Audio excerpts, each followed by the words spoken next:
Right, we are back live. Hip Hop 95, LA's #1 streaming hip hop station. This is your boy DJ Ish.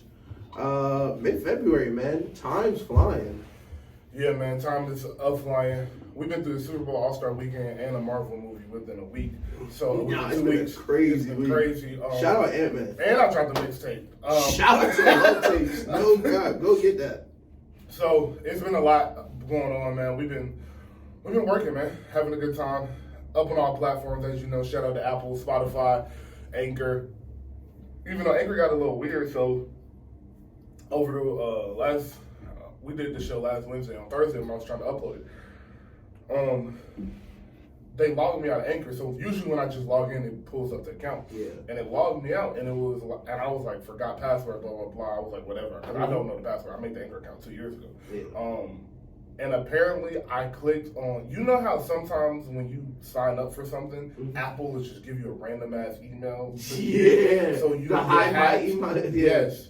I did one of those, and so I had to hit the support desk, like text them, and they was like, yeah, that account doesn't exist. So they were like, what's the name of the show? And I told them the name of the show, and she was like, yeah, it's not under that email. So you either got to give me the email it's under, give me the date and month you started the account, and give me a title of one of the shows and what you uploaded it as. I said, what? Yeah, that's crazy. But luckily, I found the email that Anchor sent me the day I signed up. Oh, the confirmation. So I found the email, and I knew, of course, I knew the name of the show when I uploaded that. So I got it back, but I ain't gonna lie. I hide all my emails from people. I got an iPhone 12. They be like, "You want to share?" No, I don't want to share nothing. I don't share nobody. Like, bro, I didn't even really know you could do that for real, but it was crazy. So, that's my life. Hope y'all doing good. Thank you for joining us. Episode 20 this is. Yes, episode 20. So shout out to us. Episode. Shout out, what? Ginobili episode. Yeah, Ginobili episode. Yeah, we'll start naming our episodes by the players. Oh, we got Dion episode next week. That's right. but it's fresh, so we'll start off All-Star Weekend. Last night, the skills challenge happened with the rookies, the Giannis brothers, and Drew Holiday, and the Utah Jazz. And then we had the three-point shootout won by Damian Lillard, who I called, and then the dunk contest was won by Matt McClung, who Ish called. So we're right, of course. As usual. But before we get into the dunk contest, I do want to talk about Matt McClung. I just want to ask, what are your thoughts on All-Star Weekend? Do they need to just go back to the old format, or do you like what's going on? Yeah. So you know what I saw yesterday on Twitter that was interesting? In the 80s, they had a celebrity dunk contest. Yes. I saw it, and I thought that was really interesting. Yes, they did. Because that's great marketing to really lean into what everybody loves. I think they need to do that and have a celebrity three-point shootout. Get rid of skills challenge. Get rid of, keep the regular shootout. But I'll get rid of skills challenge because, first of all, it's stupid. Yeah. Y'all took the skills out the skills challenge. We was talking about yesterday.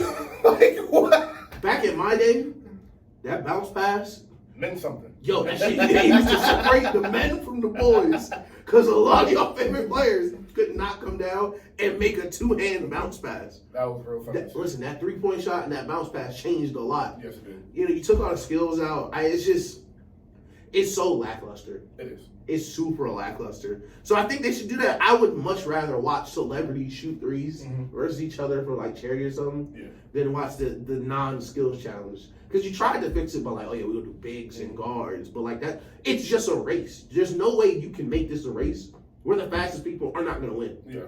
So no matter what you change, it's just... It's a race. Yeah, it's a race. So. I actually didn't think about that. My thing was to start it with a one-on-one tournament. But I think it was KD. KD was talking about it on his podcast, and he was saying, the one-on-one is fire, but I don't think people would do it because they get their feelings hurt. It was KD or Patrick Beverly. One of them said it. And they were Shout out both. They shut up both for sure.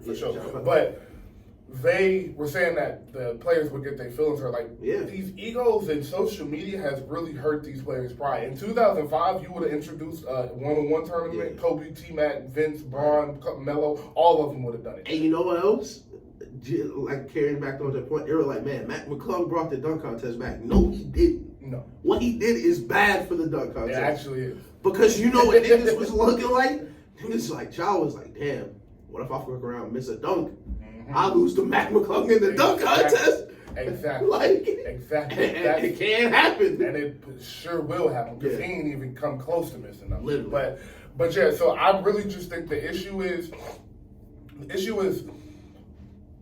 and this is not just for the NBA. This is kind of in entertainment in general. A lot of people are changing things that don't need to be changed. It's kind of funny that in the movie industry, they just keep remaking movies that they shouldn't remake. TV shows as well. Yeah. And in the entertainment side of things, you're just changing things that don't need to be changed. One thing I appreciate about the NFL is they're not changing nothing. The NFL stick to what they do. All they did was add a game and add a playoff game, which is, add a playoff team, which adds an extra playoff game, and that's just for revenue at the end of the day. So like, you add more football to football, no problem with that. But the basis of football, nothing changes. The all-pro selections aren't changing. The way they vote for these things aren't changing, which is why people are always talking about how the MVP is voted mainly on quarterbacks. The one thing I do appreciate it is it's always been that. Like, it's not like it's like in 2012. In 2012, it was just changed out of nowhere, and only a couple of RBs even got MVP. Exactly, and it's like a lot of running back MVP type seasons. They don't get it just because it's a quarterback based sport, and it's like, if it's gonna be that, just let it be that. Facts. Peyton got 5 MVPs. Exactly. Tom Brady and Peyton both have 5 between the two. Or Tom Brady got 4, whatever it is. So like, I think so. Yeah. So I mean, my thing with the NBA is just, I think they changed too much. Yeah. I think when they changed the score bracket, the way they scored the All-Star game, they were just like, well, now we just got to change everything. They changed the rookie-sophomore game. Do you remember they broke the dunk contest? The one year it had good dunkers. Yes. They had them dunking in teams. Yes. Like, and I just don't get why they don't understand, or why somebody on their marketing team, somebody is not talking to them like, yo, it's not that the events is anything wrong with the events or how they're done. It's the players that are involved in the events. Nobody's coming to All-Star Weekend. No offense to Matt McClung, you put on the show, but like, people don't want to see. Next year they'll want to see him because you put on the show and you made a name for yourself. And you a good story. And you a good story. So now next year, if you're still in the G League or maybe you made a roster next summer, you'll be in the Shout out to Matt McClung on his 10-day. Exactly.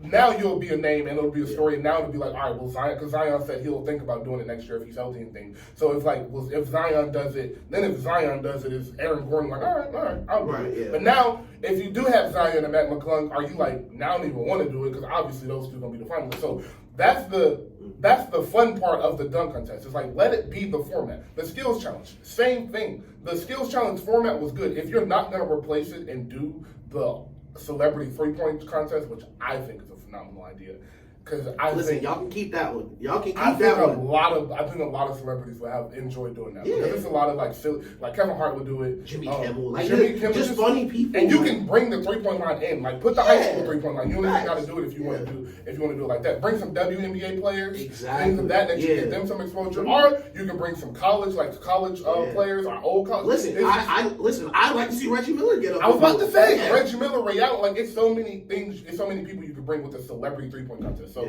I think that would be a good day. And like you said, every shot is for charity. Every shot, anybody makes $1,000, $10,000 for charity, things like that. But if you're not going to do that, I would say just go back to the original skills format and just make it a point guard thing, and just leave it at that, bro. And I'm not gonna lie, if y'all not gonna have Kevin Hart come out there, I'm not trying to see the celebrity game. I don't want to see DK run up and down and dunk over Janelle Monáe for 4 quarters. And I understand you probably can't afford Kevin Hart no more. But listen, Kevin Hart was carrying All-Star Weekend for a little bit. Like 2 or 3 years, Kevin Hart. Bro, in a row.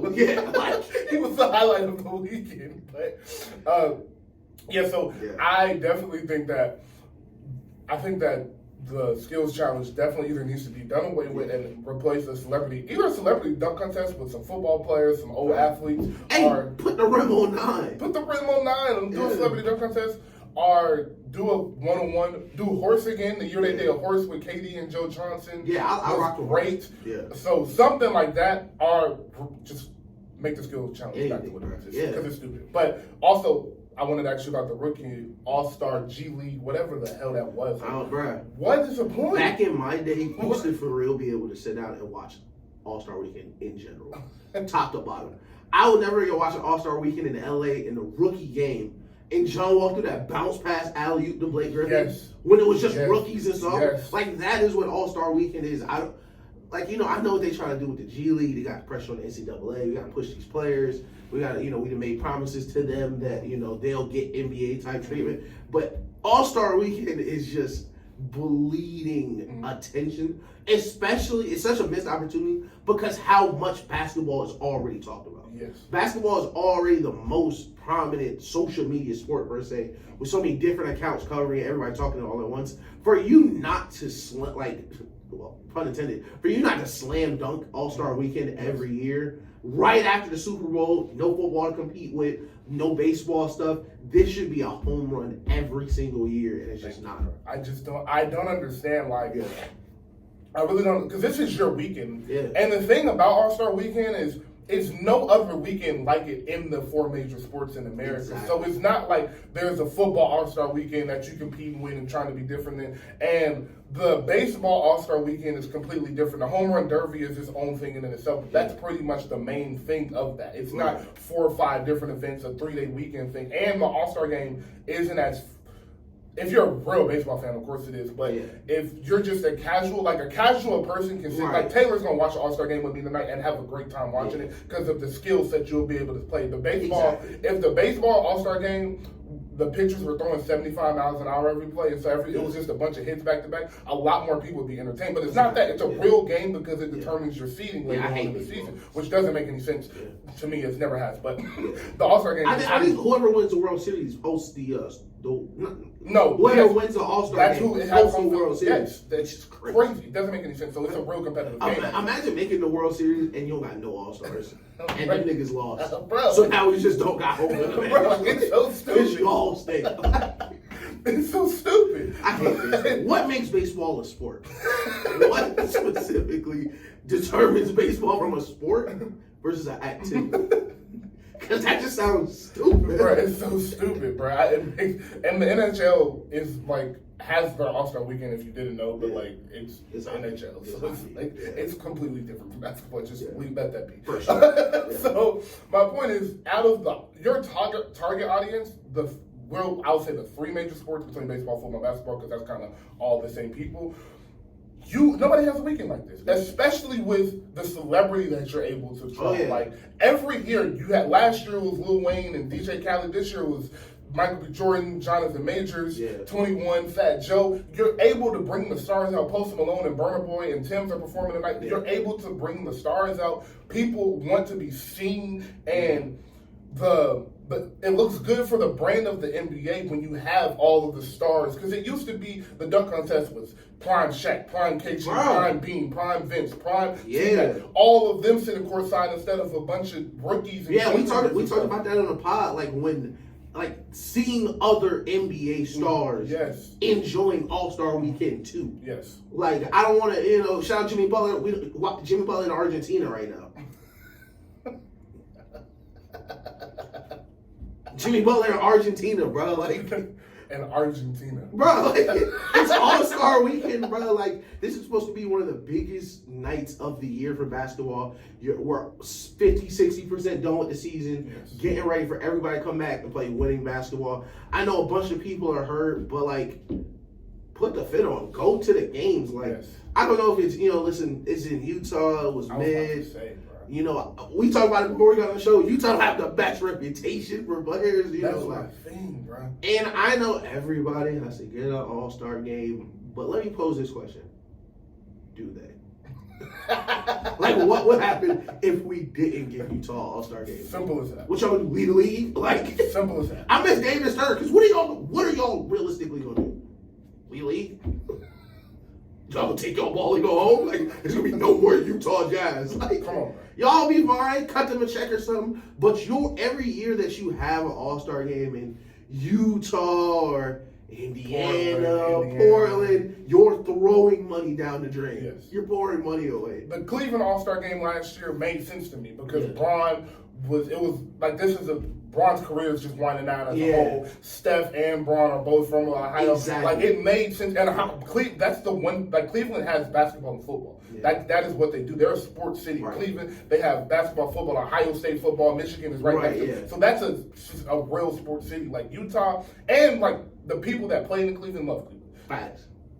You go to Utah, nobody wants to be there. People literally can't wait to leave Utah. People cannot wait to leave Utah. People don't like playing in Utah. Utah has a high altitude, just like Denver does. It just doesn't make sense. Like, in my opinion, similar to what the Super Bowl does, and they keep it in a warm city every year, the All-Star Game needs to travel between Atlanta, LA. Hey, listen, don't come back here. Don't y'all fucking dare come back here after we lived through that once. Atlanta, New York, LA, and Chicago, and Miami. Yeah, those are the teams that need to. Those 6 cities should just switch. And Vegas, if they can make an arena, they have plenty of space to make an arena. Right, so you can.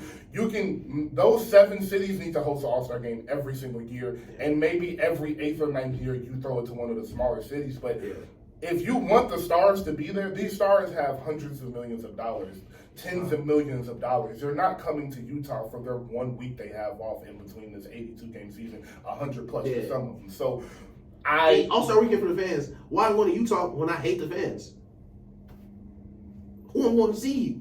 All these players I'm gonna see them later. Thank you. So I know them. Like I don't gotta. You know, I know niggas like KD who really love the game. Like, dang, I wish I could play. Yeah. And some other players like, all right, cool. I'm glad I'm not playing. Luka would be great, happy not to play. Man, Luka from Europe, and he still don't want to go. What that tell you? Like, I just don't understand it, bro. They really have something to fix, and I hope this weekend tells them, because the energy hasn't felt like All-Star Weekend. Even the commentators, shout out to Draymond Green, double sport athlete. I mean, what's that thing called? Student athlete. Or we can call it career athlete, I guess. So, a career athlete. But shout out what you can say. They were making fun of the All-Star Weekend. They were kind of talking about how bad it was. Yeah. And I'm hoping that through TNT kind of throwing hints, the energy of the crowd, they fix it and just go back to that's a fact. Because listen, TNT paid a lot of money for All-Star Weekend. Yes, and if it's not bringing in the ratings that it's supposed to bring in, which means that the advertisers are going to be negotiating. Like, I shouldn't be paying this much if it's only bringing said people, set amount of people. So I think like I'm paying for KD, Bron, Steph all in one place, and none of them there until Sunday, and 2 of them hurt. So they definitely have something to fix. But to the dunk contest, what a show! I thought it was great. What a show! I honestly enjoyed the dunk contest more than I enjoyed the 3-point shootout, which it hasn't been that way for the past couple of years. Hey, listen, I need top 6 and threes. Shout out to Alicia.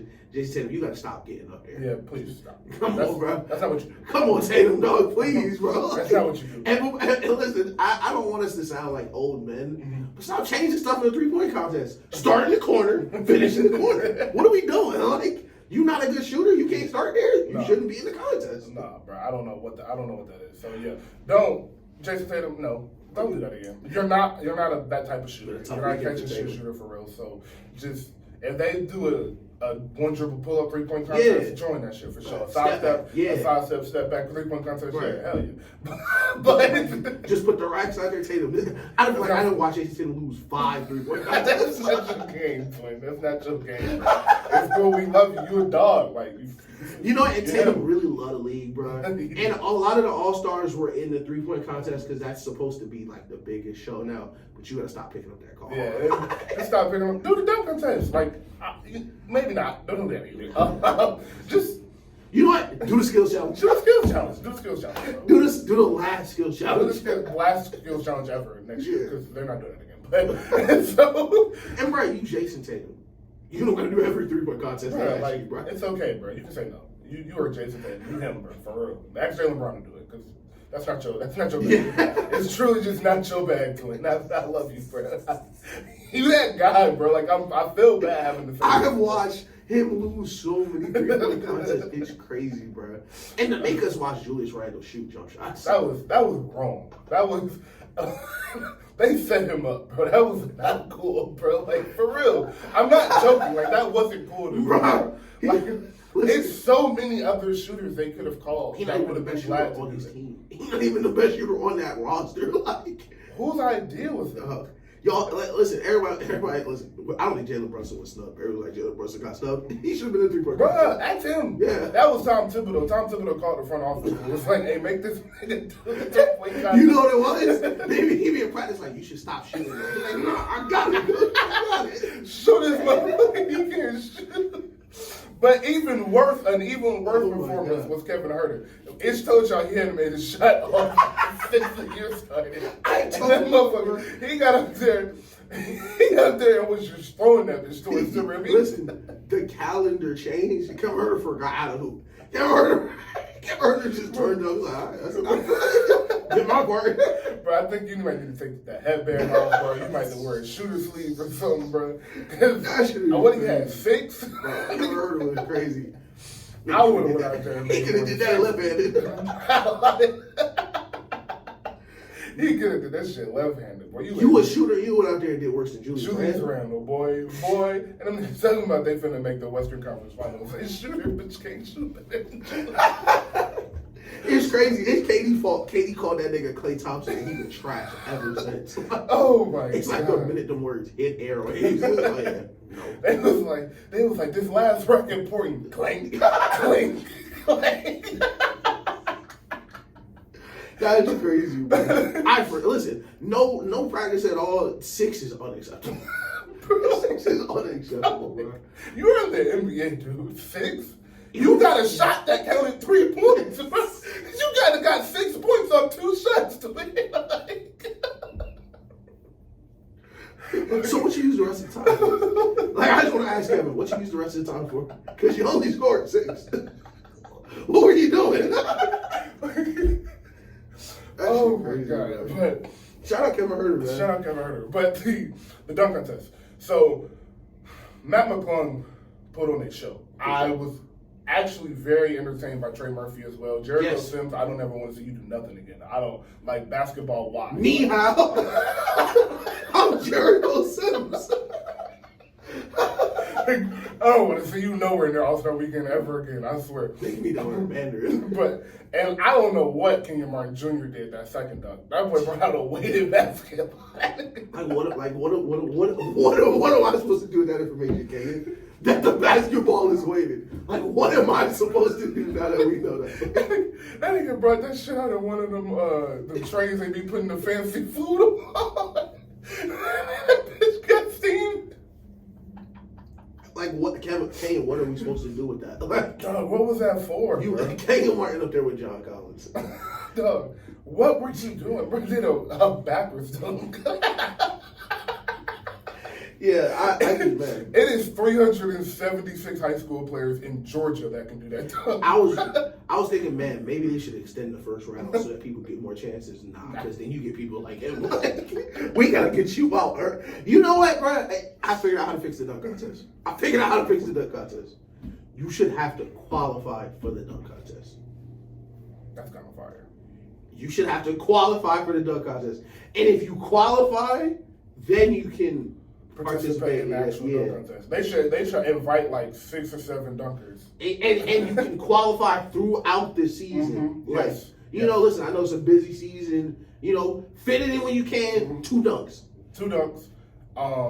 Maybe for like a TNT game, you do it. You do like 2 players. Like that shit was like leading up, or like even making something a month before All-Star Weekend. Like we gonna have these dudes set up dunks. We ain't gotta have you go nowhere. Nobody gotta be in the same location. You can do it in your facility. Right. We're just gonna bring our cameras down there, and we gonna set up like these are the. All right, let's add on to it. So you get 10 players. You need 4. You get 10 players. You gonna and. It's February. This was the 18th. So, second week in February, third week in February. We'll say January, the beginning of December. From the beginning of December till the first week in February. Every Tuesday or Thursday night TNT game, we have 10 players. Yeah. You get 2 dunks. and after your 2 dunks, the fans vote on who they want. For sure. Dunks. So basically, the fans are picking between the 10 players who they want to contest based on the 2 dunks they do. So it don't got to be nothing crazy, but just show something, your balance, like your creativity, and then from then, now the fans can't complain too much because you picked the dunk contest. Exactly. And doing it where there's, where the players, there's different days they can come in, where it adds drama every single time those players are announced. Because you're trying to see who is going to be. And you can get to the last weekend and niggas like Ja go out there and don't do no dunks. And still get voted in. Ja do a boom, and he's just Ja, so they vote him in anyway. So it's like, oh, he's saving it for the Yes, I think that's a way we can save the dunk contest. And then you cannot release the fan vote until the dunker before. And now you got something to bring in people that's just like dunking. Now they're watching a basketball game after because you did it 15, 20 minutes before the game. So I think that's a good idea. I love that's another one y'all can have. That's 2 right now. Let's take a break real quick, and then we're going to power rank the teams. We don't have done basketball power rankings this year, so we're going to drop our top 10 teams going into the All-Star break. Are coming out of it since it's kind of over. Anybody else I want to shout out? Shout out to NFL. Y'all crazy for not having fields. I think that is crazy. Like not having regular grass. Like niggas slipping in the Super Bowl. Y'all crazy for that.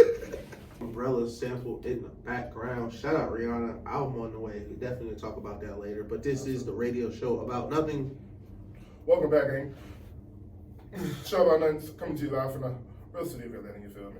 Atlanta always wins. Atlanta always wins. No matter what happens, Atlanta is going to win somehow, some way. Last night Atlanta won because 21 Savage was there. Simple as that. Listen, 21 Savage tried to take a flagrant. That's a celebrity game.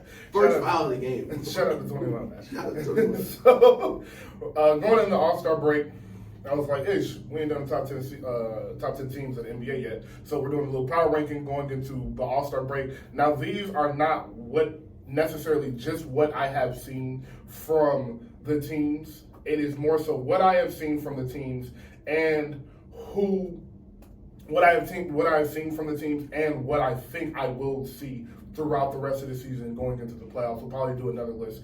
We'll do another list right before the playoffs. Okay. So, at number 10, I'll go ahead and get it started off. Number 10, I have the Warriors. I have the Warriors at number 10 because like I just said, this is about what I think I will see, not only what I have seen, and I have seen the Warriors lose a lot of games they shouldn't lose.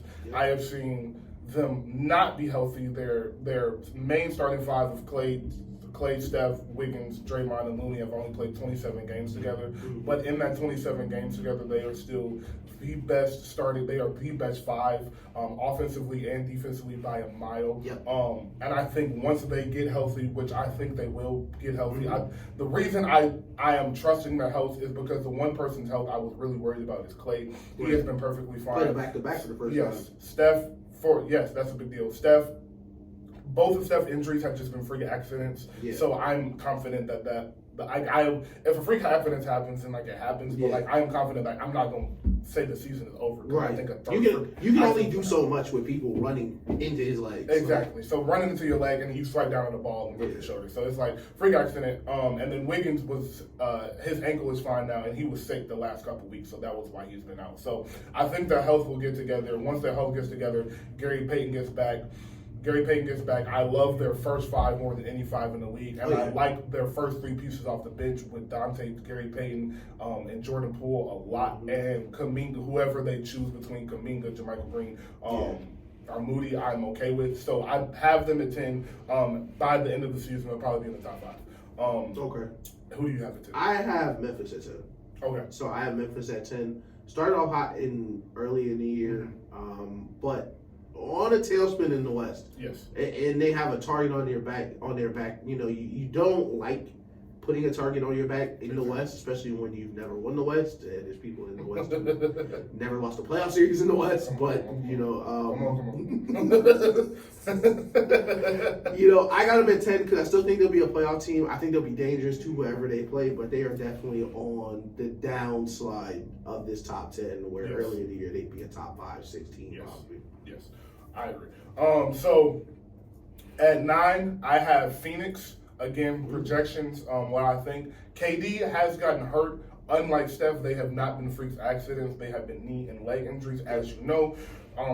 With me, taller players, tall, skinny players like that older players, late, mid-30s. Any knee and leg injury scares me, especially for a player that is built like KD and has been dealing with these type of injuries his entire career. So I have them at 9 based. I do think if they do get healthy, they will be a top 3 team going into the playoffs. But right now, I have them in 9. Also, Book hasn't been healthy, and what really scares me about Book, as this has been, his hamstring has been a lingering injury for 2 years now. This is not since the finals. Since the finals, this has been an issue for him. And as you know, hamstrings are the hardest thing to get completely healthy from. So that is another reason it scares me. If it wasn't, and Chris Paul, their starting point guard, who they're counting one of the big moments, not to shoot anymore, thank God, but to but to make the right decision, which we know time and time again he will do. So he has been healthy, and he's old, and he's starting to look old. So that they scare me in that aspect. So I have them at 9 because I do think with just their roster alone, they're a top 10 team. Their coach as well, I think they're a top 10 team. But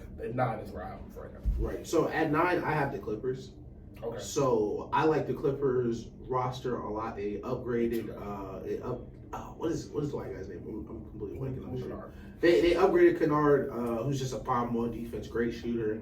When Kawhi plays, he's incredible. Yes. But he doesn't play. No. So it's hard for me to keep them too high on the power rankings, especially when the West is so open for anybody. Like, you know, I watched Kyrie first day out. Put one on Kawhi and Paul George. No problem. No lose. No problem. I can't have them too high, but still top 10 team right now for me. Trending upwards as Kawhi and PG start to play more games. I understand that I can trust them more. Love Ty Lue, love everything about the team, but like they have to. It's so crazy. The Clippers, they just have to play. Like right. Yeah, and that's the funny thing about the Clippers is that like, man, they'd probably be a top 5 team real easily if they had just played all year. Yeah, but we just don't know. If the team just played basketball, they'd be a good basketball team. But Kawhi, a basketball player, just doesn't play basketball. So they're real hard to judge, but. If they do decide to play basketball and do their jobs like they're supposed to, the other NBA players, they're gonna be a threat. Imagine being on that like Mavs team, like Kawhi will play this game. Okay, great, good for me, right? Lucky us. So, number 8, I have Memphis at 35-22. As it said, early in the season they were easily a top 5 team, but as they started to talk more and Dylan Brooks started to Dylan Brooks more. Teams started to look kind of like how they look at the previous champion, and we gonna give you our best every game since y'all think y'all hot shit now and y'all really not. Mm-hmm. I think Ja is still Ja. I don't have any problems with his game at all. I think they do need to.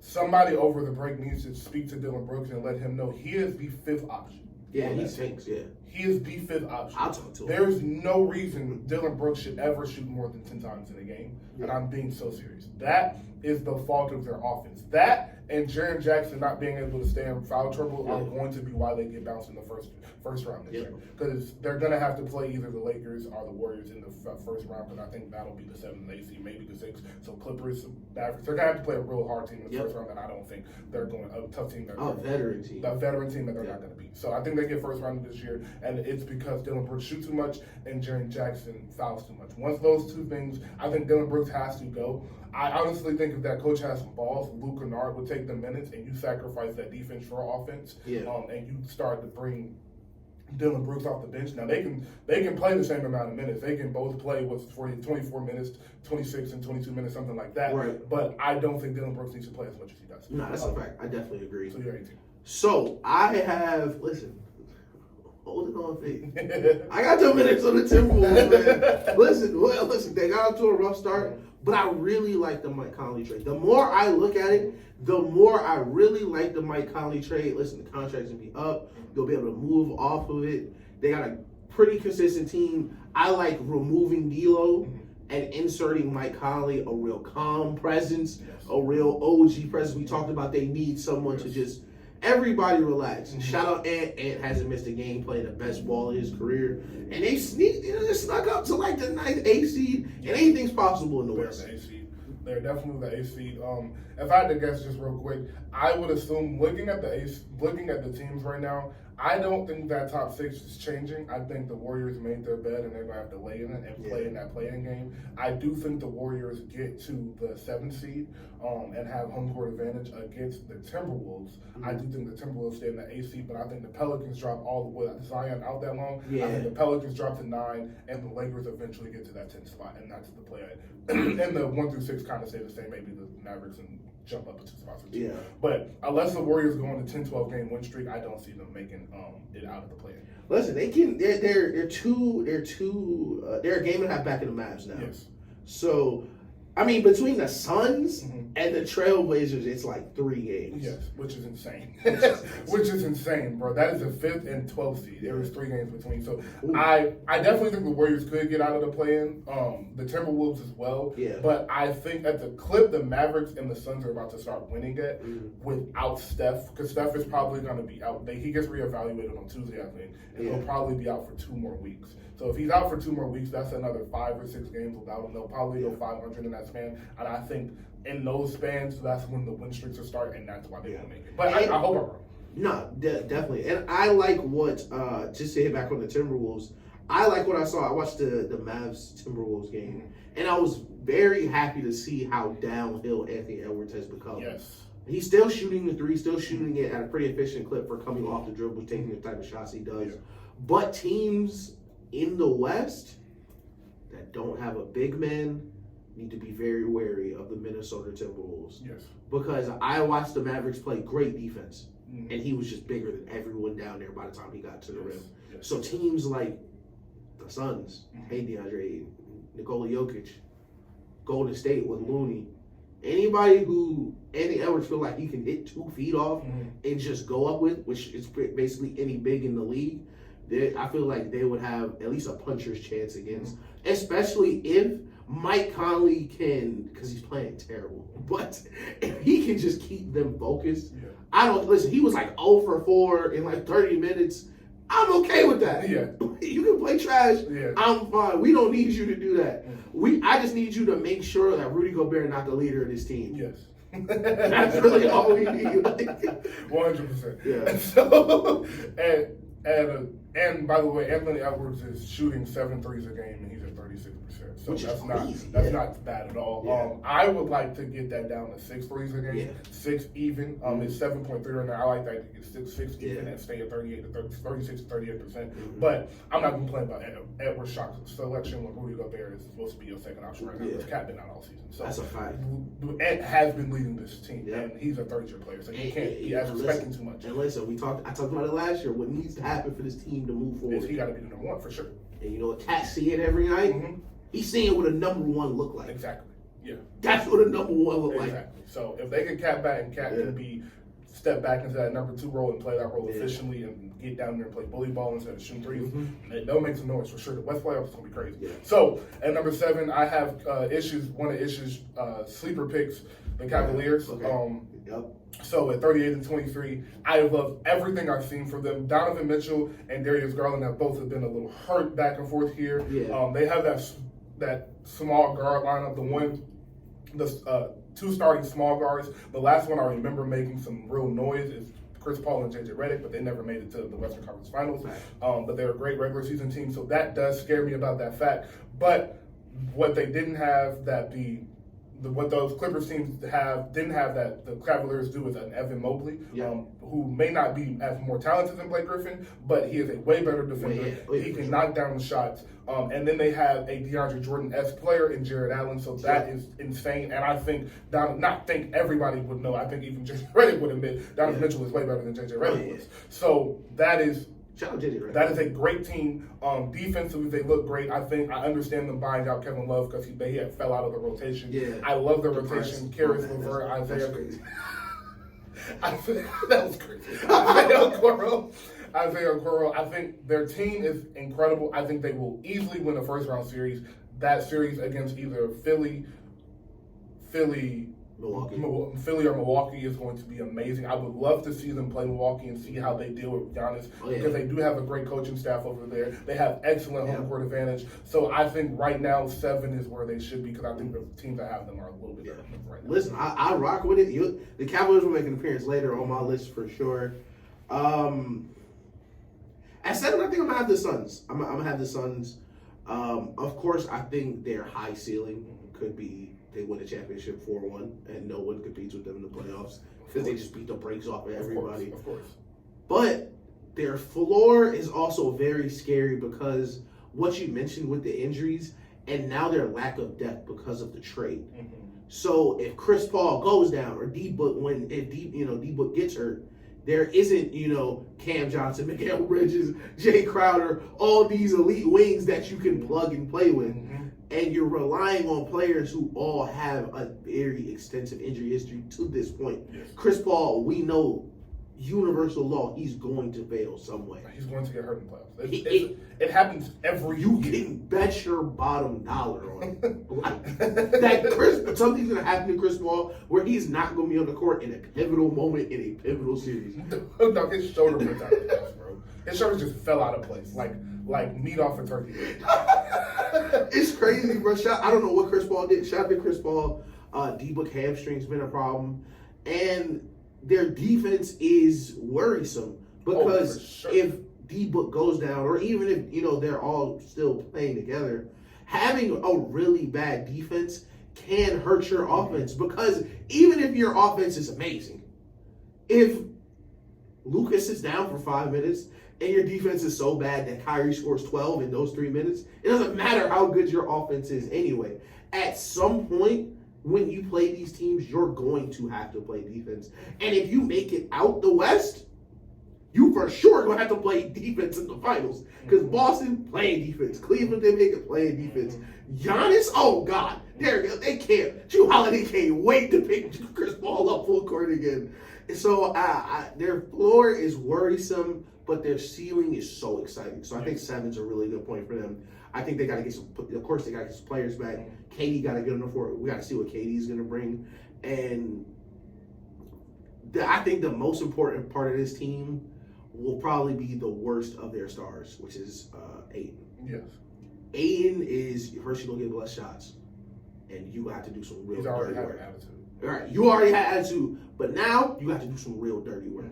You gonna have to be the guy that's gonna have to step up in front of all these bigs, protect the rim against Ja trying to bang on you, like all you that. have to step up on that on the switch with with Steph and Clay. Yeah. Like it's a lot. You gonna have they're asking you to do a lot. Yeah, and you have to do it because you don't really have a backup big. There's no Mikal Bridges that's gonna erase players for you guys anymore. Exactly. So team defense is gonna be a lot different for the Suns moving forward, and they hung their hat on defense for a very long time. So. Which is why it is so important for KD to get back so he can start playing with these guys. Yeah. Right? It's going to be really important come playoff time. And I think that could be something that hurts them playoff time is their lack of chemistry. And the last thing, the reason I do have them in mind was because of what you just said. Their injury. I said their injury history, but also their defense with their starting 5 and their bench and just their bench in general, the lack of it. Yeah. I think those things scare me about them. So Steph Curry nephew still coming off that bench? Yeah, shout out that's his brother-in-law. Oh, yes, his brother-in-law. He's married to Steph's sister. So at 6, I have the Clippers, who I could have changed with the Cavs, and the reason I put the Clippers a game above the Cavs have a record. I put the Cavs. I said all that so fast. The Cavs have a better record, but I put the Clippers a game above simply because of their veteran leadership. Okay. I do think, and the coaching, Tyronn Lue and their veteran leadership. I do think I'm more confident in the Cavs' health than the Clippers' health. But if the Clippers are healthy, I don't know if somebody's going to beat them 4 times, and that is including my pick coming out the West in the Warriors. Yeah. Like, I seriously don't know. With that roster, they just smother you. They smother you. They are able to smother you, and especially if Kawhi is 100% throughout these whole playoffs, and him and PG can really pick up and smother and take away a player and a half. man, like they're a really tough team to beat. So I like this team from top to bottom, as you said earlier, and it really just depends on their health. I don't have much to say other than it depends on health. Everything else, Tyronn Lue is going to have them ready to play schematic-wise. He is going to have them defensively. They buy in themselves. You don't have to coach them to do that. That's just who they are. And offensively, you got two of the top 15 scorers in the NBA in Paul George and Kawhi. So, and on top of that, they're probably finna get Russ. If they get Russ, this team may get taken over the top because it does scare me not having a point guard. It really does scare me not having a point guard because when you do play a Lakers and LeBron is able to control the tempo and get the pace of the game once and there's nothing you can do about it, that scares me. When you do play a Warriors and Draymond and Steph are controlling that tempo the way they want to, it scares me. But if you get a Russ who isn't necessarily a tempo controller, just a natural point guard, who I think Tyronn Lue will help Russ's game a lot, and that space that he'll have with them, that it scares me. They got a squad. Right? No, I definitely agree. And I saw something interesting with the Clippers. I forgot to bring it up, but Reggie Jackson and John Wall were like taking combined 8 pull-up threes a game. But what? Yeah, they were taking Reggie Jackson and John Wall were taking like a mind-boggling amount of pull-up threes. So addition by subtraction there, where you're year 14 PG isn't coming up jacking up these, awful jump shots because, everybody's doing it. Shout out Reggie Jackson, though. But I definitely agree having Westbrook, someone that can, first, he's going to play great defense. Yes. Which is going to add a strength to your strength, but can facilitate to get Kawhi, PG the ball, play with PG before, deferred to PG before. Yes. So I think, I agree with having the Clippers. I can understand why you have them. Yes. I will say real quick about Russ. Although I hate how he was treated in LA, it helped him. I think this will help him. Going to the Clippers, having to have played next to his 2 stars, I think will have helped him. It's helped him adjust and get used to taking less shots. Right. And now I think he'll have more freedom and he'll have the ball more because PG and Kawhi are now ball-dominant players. Exactly. So I think Russ going to the Clippers is actually really scary. Like, it's way scarier than anybody is saying. And just because LA fans are acting like Russ sucks, and that's just not true. Who do you have at 6? Listen, this may be early. I'm going to throw the 76ers right here. Okay. I got the 76ers here. It may be a little low for them for how good I think they can be, but it's kind of the same thing with the Suns where their bodies worry me because Joel Embiid's like 40 million years old body-wise, surgery-wise, especially the way he plays. And James Harden, you just rolling the dice like it. You don't know he's gonna be hurt. He's gonna just play bad. His little baby having a show. Right. Is he working on the album? Yeah, it's so many. Invite him over. Yeah, his little baby just hanging out this week. Like, you don't know. The playoffs are in June. Little baby drop an album in May. Like, could ruin your whole season. Worse Drake going on tour. Yeah, like, could ruin your whole season. But I think there are teams better in the East than them. I trust Giannis more. I would like to see them play the Cavs, but I can't have them no lower than 5 or 6 because I think Joel Embiid is a top 2, top 3 MVP candidate, top 2 player in his position. I think James Harden has played great in this role, like we said he would. Less James Harden, more Steve Nash. I love Maxey. I love a bunch of things on this team. Of course, the coach stinks. But, in the East, you don't got to be perfect. You don't got to be perfect in the East. Of course, the coach stinks. Like, just throwing that in as the last thing. Yeah. It's, Doc Rivers and little things like you said so many positive things. I was like, but of course, the coach stinks. I think it helps him a little bit because I feel like Joel Embiid, he got to do it. Like, he don't want to be no help from Doc. Like, I think it helps him going into games where he know maybe we should score before the timeout because we get out the timeout and go tell him what you gonna call. I think he knows their limitations, and I think that's gonna help. But I really, man, we are. Joel, we are. Time ticking, Joel. You're not a spring chicken fan, but you know what? You got like a year and a half before Victor in the league, and things move very quickly in the NBA. Listen, I remember it was just yesterday. We were like, man, this Luka guy's pretty good. It was just yesterday. He still ain't touched the finals yet. And it was like, man, Tatum's really good. Remember when he was 19? That was the joke. He was going to be 19 forever. He's still here, Joe. He's still here. Still getting better. Only getting better. that, actually. Yeah. so listen, if you're gonna do it, James Harden not getting no younger. Exactly. Making a lot of bread too. Man, one thing you do have to bank yourself on is Tyrese Maxey has only gotten better. That's a fact. He's only gotten better. So, at number 5, I have the 76ers. So I don't think you have them too low. I think you have them in a perfect spot. I think I have the Clippers and I have the Cavs.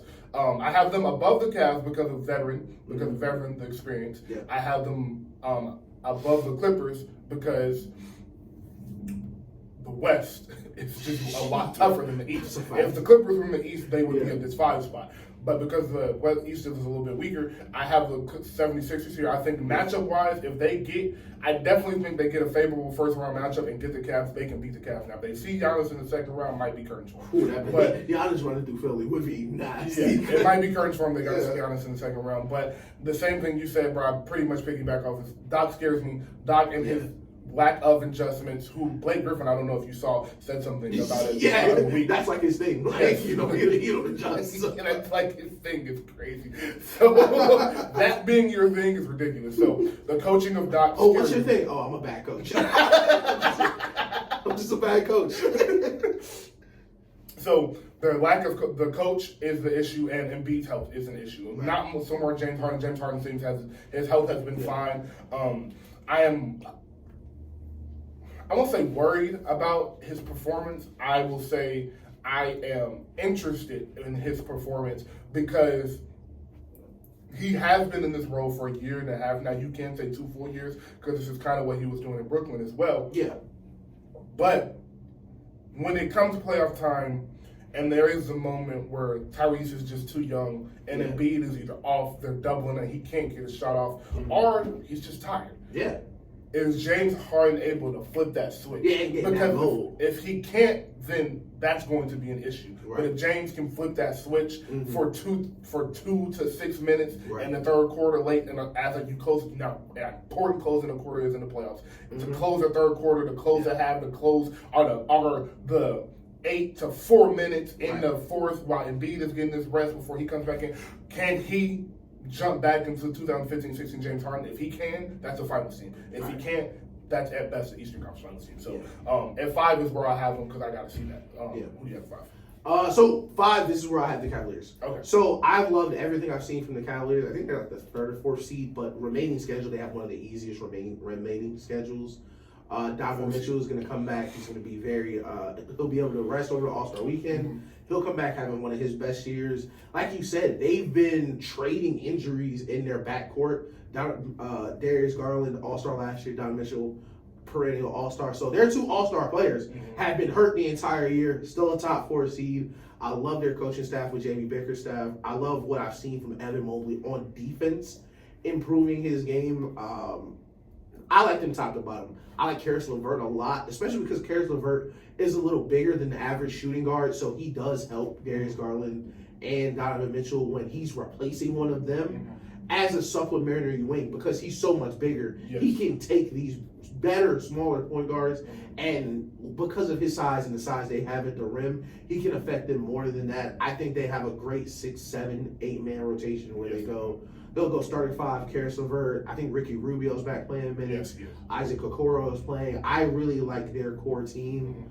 And I think they match up really well with a lot of people. The only thing scares me, of course, they're young, and of course, they're small. Yes. And picking young teams in the playoffs, you never know if you're right on what their timeline is going to be. Like I saw, like the Suns that year, I kind of saw it. The Warriors, we predicted because they were a more veteran team, but you never really know when they're going to break through. Yes. So it's hard to pick them over people who understand how difficult it is to win in those scenarios, like the Celtics, who just went to the finals and got better. Yes. Like teams that have been there, done that. I definitely would hesitate to pick them now to win a championship or compete for a championship, like in the finals. But I would not be surprised. I'll say that if they were playing June basketball. No. And a part of the rotation is Cedi Osman, Rocco Lopez, and Danny Green now, who are all shooters. Shooters. And Cedi has rings. Cedi has rings like defense. He played with LeBron, so he's been there. He's actually the only person left from that 2018 team. I have no problem with you having them that high. At 4, this is where I have the Nuggets. I think 4 is a good spot for them because they have the second best record in the league. Our third best, depending on how you want to. The Celtics are 42-17. The Bucks are 41-17. They're 41-18. So, second best record, third best record, whatever. I think they have looked as good as they have looked in the past couple of years. I don't think anything is really special about them. Honestly, I think they're a first-round exit waiting to happen if they see the Lakers or the Warriors in that seed. I think even the Timberwolves could get them out of here if Ant is really locked in and Mike Conley is able to control the tempo for them. And Rudy Gobert will have to do a fantastic job on Jokic, which is, I don't know. But it's crazy to say that. He got like 3 defensive player of the year. It's like, it's crazy, bro. It's crazy, but what I've seen from Jokic is more of the same. I don't think he should get that third MVP, to be honest. I think that should go to Jason Tatum, but we'll have that conversation another day. But yeah, they look good. I've been saying all season I love that KCP pickup, but they just don't have the defenders. If your closing lineup has 3 liabilities on defense, you're not winning anything. You have Jamal Murray, Michael Porter Jr., and Jokic as the 3 huge liabilities. Not like kind of liabilities, like how like Devin Booker's kind of a liability, but like if he's locked in, like you're not too worried about him. Like these are real liabilities. Like any of them, you will be happy to get switched on. You will happy them to switch on your best player. And on top of that, if you are going to say, all right, cool, we're going to take, we'll take what's her face out, and we'll take Michael Porter Jr. out and put KCP in. Well, cool. But now you just lost a lot of size. You lost rebounding. Now you're the 2020 Nuggets. Now you're the 2020 Nuggets, and now I think Michael Porter Jr. is a better shooter than KCP. Yeah. But I mean, you do replace that with veteran experience, but you get smaller. Yeah. So it's like Michael Porter stretches the floor more and is a reliever ball handler. Yes, and I just don't think they. Honestly, I just don't think they scare anybody. Yeah. I think everybody is kind of just like, all right, cool, like they're doing the same thing. So I have them at 4. So I got the Warriors at 4. Okay. I got the Warriors at 4. No problem with me. I got the Warriors at 4 because gotta see the glass half full. Gotta see the glass half full. Did you trade the number 2 overall pick for a player that was already on your team? Yes. But I like Gary Payton a lot. In a league where no one can guard anyone, just think about it. If there was a kid coming out of college and we knew 1,000,000%, listen, not going to be a big scorer, maybe a top 5, 6 defender in the league, I think he would be drafted pretty hard depending on the draft. The Wiseman draft wasn't a crazy draft. Ain't no telling where Gary Payton really would have went if he had a big name attached to him. But the bigger picture, like jokes aside, is you survived 2 Steph injuries and we're still in the playoffs. I think, 29, Clay's looking great. Jordan Poole's looking great. Kuminga is probably the biggest difference that Kuminga and DiVincenzo are probably the biggest difference between last year's team that I really like. Is Kuminga is so much more dynamic than the players that they had last year. And Dante DiVincenzo brings physicality, toughness that GP2 left, but he also is a good shooter and a very underrated passer in their system. So I think just get in the playoffs. Once you get in the playoffs, Steph is back. The whole, like you said, best 5-man unit in the league. Steve Kerr's never lost a Western Conference playoff series. The Western Conference is in disarray, top to bottom. Bunch of new players everywhere, a bunch of coaches everywhere trying to figure out how we're going to maneuver these players. The teams that are going to be competing in the playoffs, none of them have accomplished what the Warriors have accomplished, even in recent memory. So I still have them pretty high because I really just don't care about the regular season. So I was going to do that, but I was like, since I'm the Warriors guy, nobody's going to take us seriously if I do that. So I just put him at 10. But I feel the same way. Like nobody's beating them. And I'm being so serious. Like the only team I'm really worried about is damn, what if the Clippers get healthy or what if the Lakers get healthy? Yeah. Those are the 2 teams that's look at them okay, they could probably beat them, but Nuggets not beating them. Memphis is not beating them. Phoenix team that got together 3 months before the playoff series is not beating them with no defense and no bench. They're not going to beat them. The Mavericks out of the teams that got put together would be the scariest because we have been playing terrible defense all season and. You ain't stopping them. It's just simple as that. You're not going to stop them. But their lack of defense and their lack of meaningful size. They have size, but if you're going to outsize the Warriors, Christian Wood and JaVale McGee not going to do it if Zaza Pachulia, I mean not Zaza Pachulia. Christian Wood, one of the listen, I think I leave back, so I know you be seeing him. Christian Wood's one of the funniest watches in the league. Cause you don't ever know if he gonna get off the bench and be dirt or get off the bench and be a G League player. I watched him score like 12 points in 3 minutes. And then score for the rest of the game. So yeah, I really feel strongly about the Warriors. Like it would be different if I was really worried about Steph's health. But like I said, freak accidents don't scare me. If his knee was hurting and like he had twisted his knee or sprained his knee, it would be lingering. Yes, I would be concerned. But stuff like this, I'm not concerned about. So yeah, the Warriors are 4. I have no option with. I have no problem with. And again, I know you guys think we're crazy. I know when you watch this, you're gonna be like, man, they just love the Warriors so much. They love Steph so much. Look, dude, they have won 4 championships in 8 years, and like Ish just said, they have not lost a playoff series to one team in the West. Not one team. Like Steve Kerr's undefeated in the Western Conference. They're undefeated since 2015 in the Western Conference when they're all healthy. Like we're not being crazy. Yeah. You just and the thing that's so important about what you said is the teams have just come together. Yeah. Their core knowing that system like they know is the issue with them. First off, Steve Kerr's and that staff in series adjustments are always on point. Yeah. But combined with the shooting ability with that system is too much, and nobody has figured out how to stop it. So I just don't see. And as I mentioned with John Wall and Reggie Jackson, I don't want to throw dirt on Wiseman's name, especially because I wanted this over. But now that we're past the trade deadline, everybody's roles are locked in. We are not figuring anything out anymore. Yes, we are not in the exploratory part of the season where we're trying different lineups and we got these people in it. We're trying to figure out who can play. No. Now it's just the best 5-man lineup in the league, as according to the stats. Yes. Jordan Poole coming off the bench, Kaminga coming off the bench, DiVincenzo, like Gary Payton. They're going to be fine. They can legitimately go 80, 90 in the playoffs again. Yes. So I really like where they're moving. Them getting to the finals without facing the game 7 won't surprise me at all. Like that's how not worried I am about them. So at 3, this is where I have Dallas. Wow, that's crazy. Me too. Okay. That's crazy. So we both have Dallas at 3. I have Dallas at 3. They're 31-29 right now. As we just said, I'm not worried about this regular season record. From what I've seen since Kyrie has gotten there, I've loved everything. I think they can beat any team in the West. That includes the Warriors as well. Would I pick them? No. But I would probably pick them against everybody other than the Warriors and the Lakers, honestly. And that's just because the Lakers have LeBron. I'm glad we both picked them so we can kind of combo on this one. Everybody talking about the Suns. Y'all saw Luka's face when y'all had it about that. Y'all heard what Luka just did in Phoenix, bro? Yeah, y'all better go get KD, my nigga. And y'all better not lose, fam. Listen, if the Suns and the Mavs play, KD, you better bring your A game. Cause you lose, oh my God, they gonna kill you, boy. And it's, you know what made me think of? Like, man, Kyrie been on a lot of different teams. He's played against a lot of different players.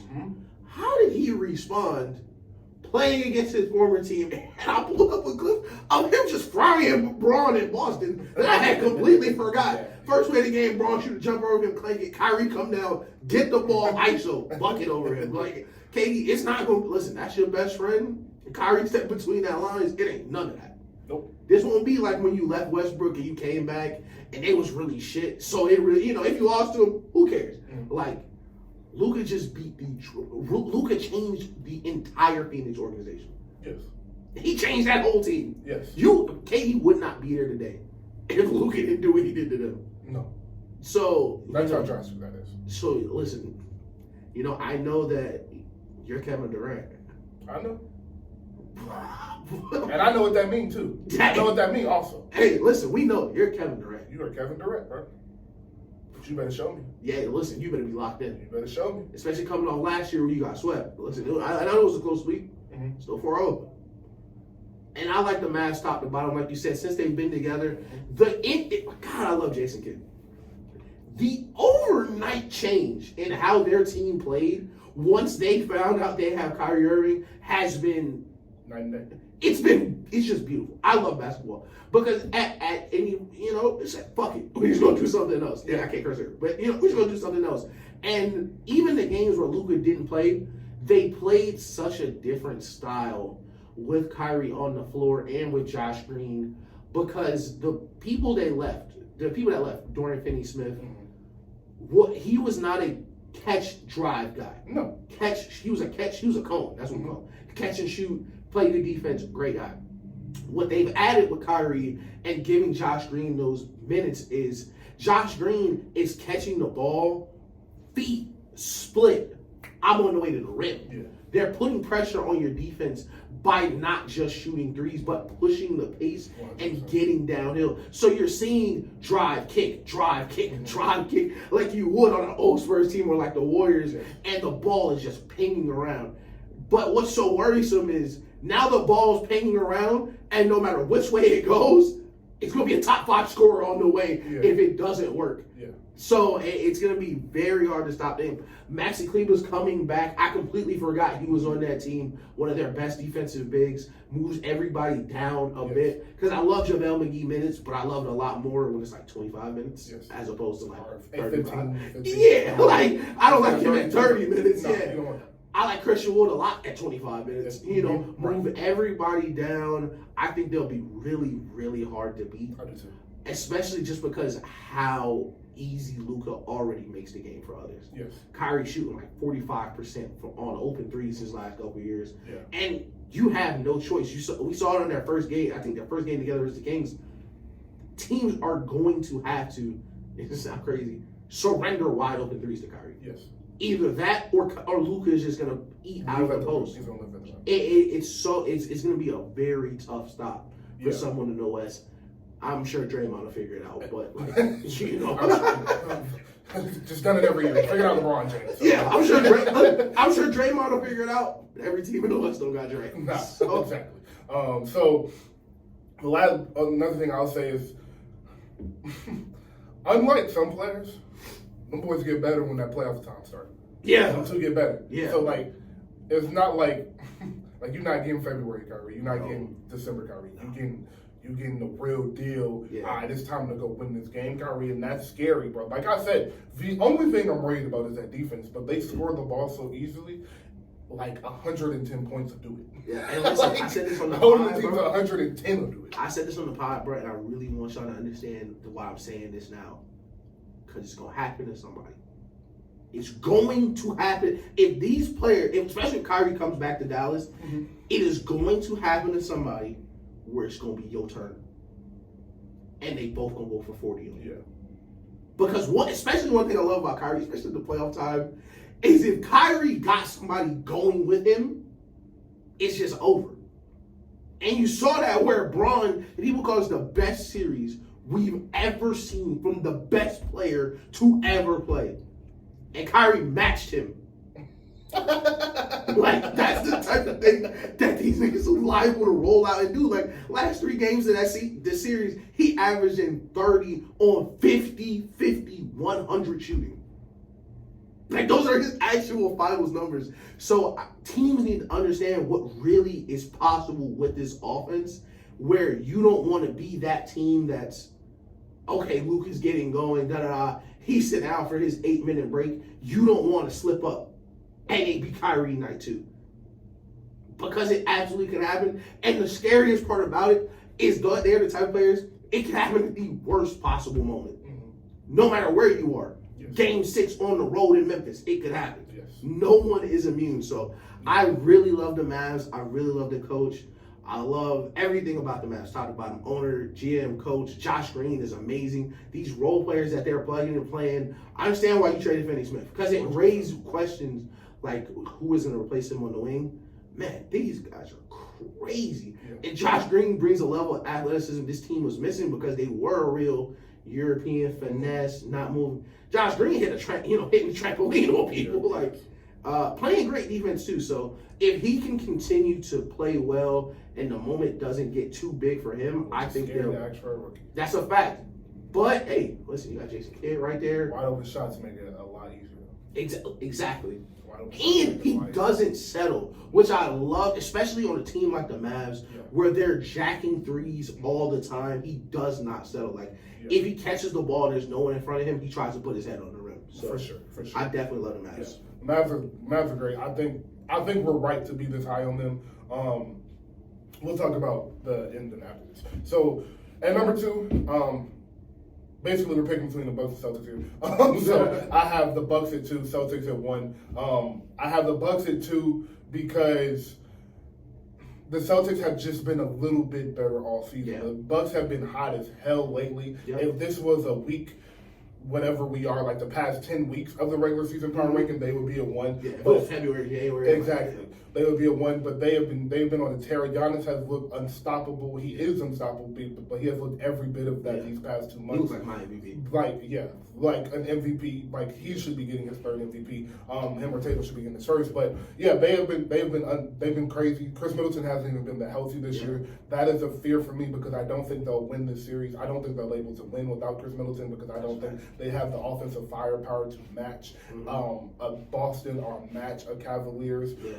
But I do think their defense is their strength more than their offense is, with Drew Holiday, Giannis, and Brook Lopez being able to help and being able to roll out a lineup of Drew, Middleton, Jay Crowder, Giannis, and Brook Lopez is crazy. Or you can put Giannis at the 5.5. You have Bobby Portis played at 4. Their defense is going to be why if they win the championship this year, this will be why. Absolutely.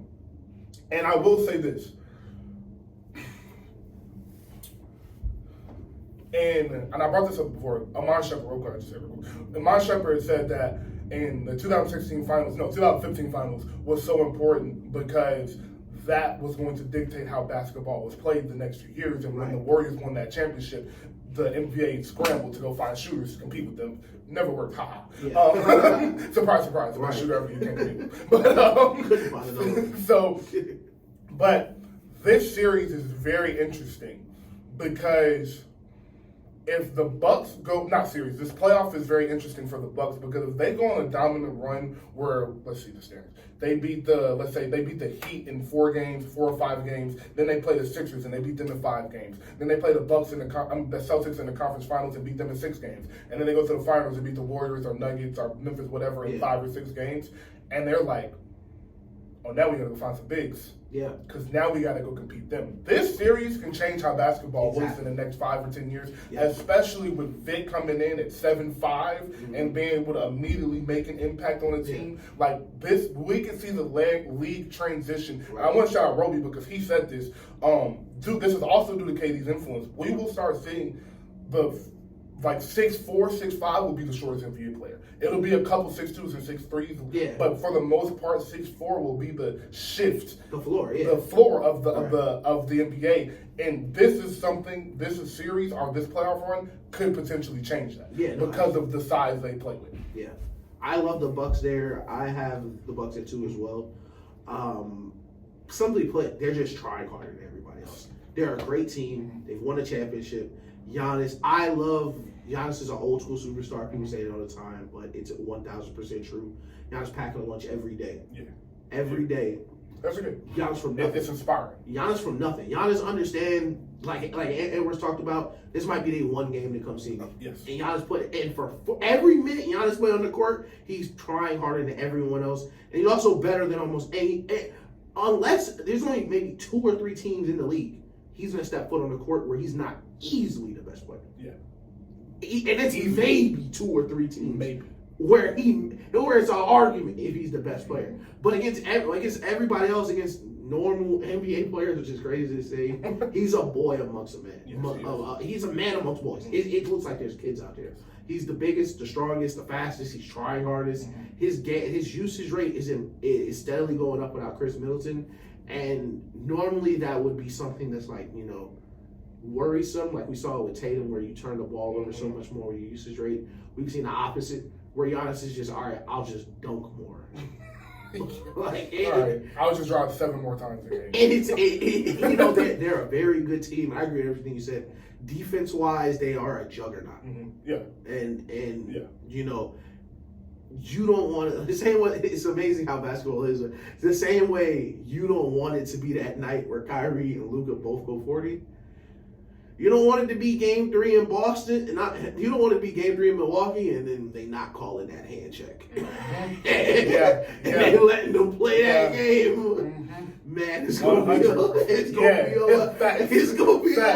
one, man. Facts. So, yes. I think they're a very physical team. Teams that are finesse, like pretty teams, don't stand a chance. No. And I love it because we used to have more teams like this where it was gonna be physical the entire game. Yes. It was going to be dirty. Teams. Yeah. Like the Pistons, like it was real teams where you were packing a lunch. And Milwaukee's one of those small city relatively for the NBA. They love Milwaukee. The atmosphere is crazy, and Giannis really loves being their superstar. Yes, he does. And that's what separates him from the rest of the league, where he is not enamored with just being an NBA superstar. No. He wants to be the star. I did it the right way. I did it here. I didn't run, and I was good enough to keep competing because, Kevin Durant, all these players keep changing teams. Giannis is working on trying to win a second ring in his original city without a bunch of outside help. Chris Middleton has been missing. I think to get out of the East, Chris Middleton will need to play at least well, especially to get past Boston. But depending on who come out the West, it may get ugly really quickly, just matchup wise. Yes, I will say this though, and this is the same. This fact about the Bucks, is the same way I feel about the Nuggets as well, and Memphis early in the season. Teams that just play harder than everybody in the regular season, you have to be able to identify that and understand that, because it really does mean something when we say that they are playing harder than everybody else, because you're going to win some games just because within the first 22 minutes of the game they realize, all right, bro, they playing too hard. I'm not dealing with this. This game 64. We got a game tomorrow night. Y'all can have this. Listen, we're the first night of a back-to-back. We in Milwaukee. I got Brooklyn tomorrow. I got people coming to the game. I want to go out tonight. Listen, the ball tipped off. Drew Holiday started full court pressing me. Like you said, they ain't calling the hand check too much because he do it all game, so they pick and choose when to call it. So that is important when you talk about Milwaukee, because this is the Milwaukee you'll see in the playoffs. This necessarily isn't the Boston you'll see in the playoffs. This isn't necessarily the Philly you'll see in the playoffs. So that's why I take it with a grain of salt, because it's even different when Giannis is the one leading the charge, because he is so dominant and he's such a force. People just aren't going to want to deal with him throughout the season. But in the playoffs, that defense and that shit will change. In the playoffs, we got a great reason to deal with you. Exactly. Yeah. So, and that puts us the number one team, who has been the number one team all season from the start. So right now, the Boston Celtics, led by Jason Tatum. I want to clap it up for Jason Tatum, bro. For real. Because it takes a lot to lose in the finals the way you did, and then come out and just dominate throughout the whole season, bro. He has been amazing. Yeah. He has been amazing all season. So he's been leading that charge, but. Hey, we have to mention Jaylen Brown. We have to mention the pickup of Malcolm Brogdon, because Smart has been out for 2 months. And look at what that pickup has done for them, because if Jason Tatum would have had to go back to reverting to playing point guard and Jaylen Brown would have had to play point guard, that's not their strength. That is something they will get better at, and that is Jason Tatum's next step. That's not where they at right now. We don't need Derek White bringing the ball up. Exactly. And now, even it's okay now if Derek White brings the ball up now, because Jason Tatum has gotten so much better in the half court. Right. Now Jason Tatum's next step is getting to the point where he can bring it up, set up the offense, and still play his game and get his 30. Right now he's averaging 38 and 4, 46% shooting and 35 from 3. So he's been nuts, bro. He's been nuts. So crazy. Yeah, he's been out of this world. And like I said, his game, the growth in his game in the half-court setting, not turning the ball over as much, getting better finishing at the rim, and taking smarter shots. We know you can take the Kobe fadeaway. We know you can take that turnaround jumper, the side step 3 at any point in the time. You're 6'9", bro. You can get that off whenever. It's taking those smart shots, putting pressure on the rim, getting to the line 8 to 12 times a game. He has looked amazing. And the same thing for Jaylen Brown. Jaylen Brown worked on his handle this offseason. He worked on his three-point shooting this offseason. Jaylen Brown himself is averaging 27 a game. So they're a tandem. Crazy. There's a tandem nobody wants to mess with. Robert Williams getting back, being healthy. Al Horford coming back, getting healthy. All of those things is going to make this what I think we're on is a collision course to the Bucks and the Celtics Eastern Conference Finals, which is a rematch of the semifinals last year. I think we're on a collision course for that.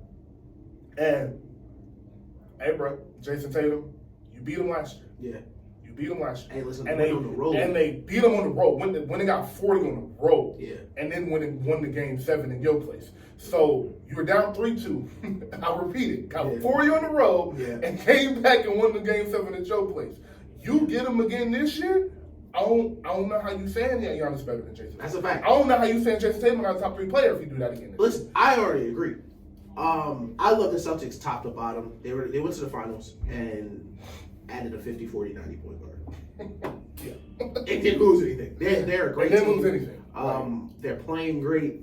And we called it, you're not going to play the Warriors every night.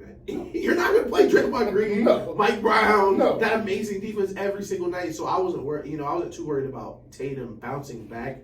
But the dramatic improvement is just we've come to expect it with Jason Tatum at this point. Yes. And I think that's kind of working against him for this MVP stuff. Mm-hmm. But he's been playing amazing basketball. There's no team I trust more than the Celtics right now, just because they literally just did it. And the way they had to do it, where they had to scrape by so many teams. Mm-hmm. This is a team that's been in multiple conference finals together, multiple, do or die moments with their core, much like Golden State, where they've been together for so many years. Mm-hmm. The Celtics have been to 3 or 4 conference finals already, because they went to the one versus Braun, they went to the one where they went to the finals, and did they lose in the bubble in the conference finals? I think so. Yeah, they've been in some crazy battles together. I'm so almost certain. The chemistry is there. I love the team top to bottom. Al Horford, we keep that between us. I don't know what you're doing to still be in the league, but I love to see putting you just making Al Horford be on steroids is so fucking funny. I don't know what Al Horford like, what a rumor. Hey, listen, Al, I don't know what you're doing. I don't know what Al. Listen, we grew up in Atlanta. I watched Al Horford in Atlanta. That is not the same guy, bro. Oh my God. Al Horford switching 1 through 5, 30 feet away from the rim. He wasn't doing that in his prime, bro. I don't know what you're doing, Al. Hey, I love to see them moving out there. I think they'll be a great team. I think they'll be super hard to beat, especially 4 times in 2 weeks with how physical they play, like Milwaukee. Yeah. But what separates them from Milwaukee is, boy, they just might flood you. Yeah. And they have this thing where it's kind of like Golden State or just any amazing team that's so balanced. It's like, man, we're playing good defense, but they're just playing such good defense. We're just not scoring. Yeah. So all it takes is 1 or 2 shots, and you look up, it's an 8-0 run. Because it's so hard for you to score. Yes. And they have such great shot makers where even if you're playing good to great defense, they can be the difference and make that shot anyway. So I think we have them number 1, rightfully so. Rightfully so. Just went to this championship, they got better. It's really hard to argue with that. Yeah. Basically, what are we gonna say? They went to the championship, got better, and have had the best record all year. How are they not? I still don't understand how he's not the MVP. Back in my day, being the best player on the best team with the best numbers was enough. That was enough. It was enough, bro. I don't understand. Bro, we're getting old, bro. I don't understand why they're making this hard. Look, back in my day, stuff used to matter. Stuff used to matter, dude. Stuff used to matter. And listen, I love you. I've always been a big Jokic guy. We gotta rein it in. We gotta rein this in, bro. Because last year y'all gave him the MVP. Y'all said standings don't matter, which I'm cool with. Listen, the MVP changes every year. The voting, but last year y'all said the standings don't matter. Okay, so him being the first seed this year does not matter. I do not care. He's not the most valuable player right now. He's not the best player right now. I got Giannis over him. I got Tatum over him. Really, he would be my 3rd spot right after them, but he's playing crazy though. He's playing crazy. He's averaging a triple-double. Listen, crazy triple-double. He's averaging a triple-double. He is hooping. I don't want to take anything away from that. He's killing, but it's just at some point you gotta realize, you gotta be able to watch the game and realize, okay, what he is doing is impressive, but it's not more valuable to a team than what Jason Tatum is doing. And listen, it's a lot of games left. I'm not willing to say Luka wouldn't pass him. It's a lot of games left. But now Kyrie's over there, so they're not giving it to him no more. That's it. That's over. Maybe it depends. Yeah, that's true. They're not giving no awards. They're not giving no awards. It's gonna be crazy when he wins Clutch Player of the Year. That's gonna be a quiet ceremony, boy. Oh, but Jokic, bro, I just, we got to rein that in. We got to rein that in. Because y'all let it, you know what? We were called crazy. Because we said, man, when this Rudy Gobert shit happened, we got to change some things. Yeah. We got to change the way these awards are given out. Mm-hmm. And nobody wanted to hear us. And then Jason Tatum said it because they would have been snubs. Because this is players' bread y'all talking about, bro. This is the bread y'all talking about. Mm-hmm. And y'all want these players to play in every game. Y'all want these players to put their body on the line 82 nights. Jason Tatum doing it. I can't get an MVP vote.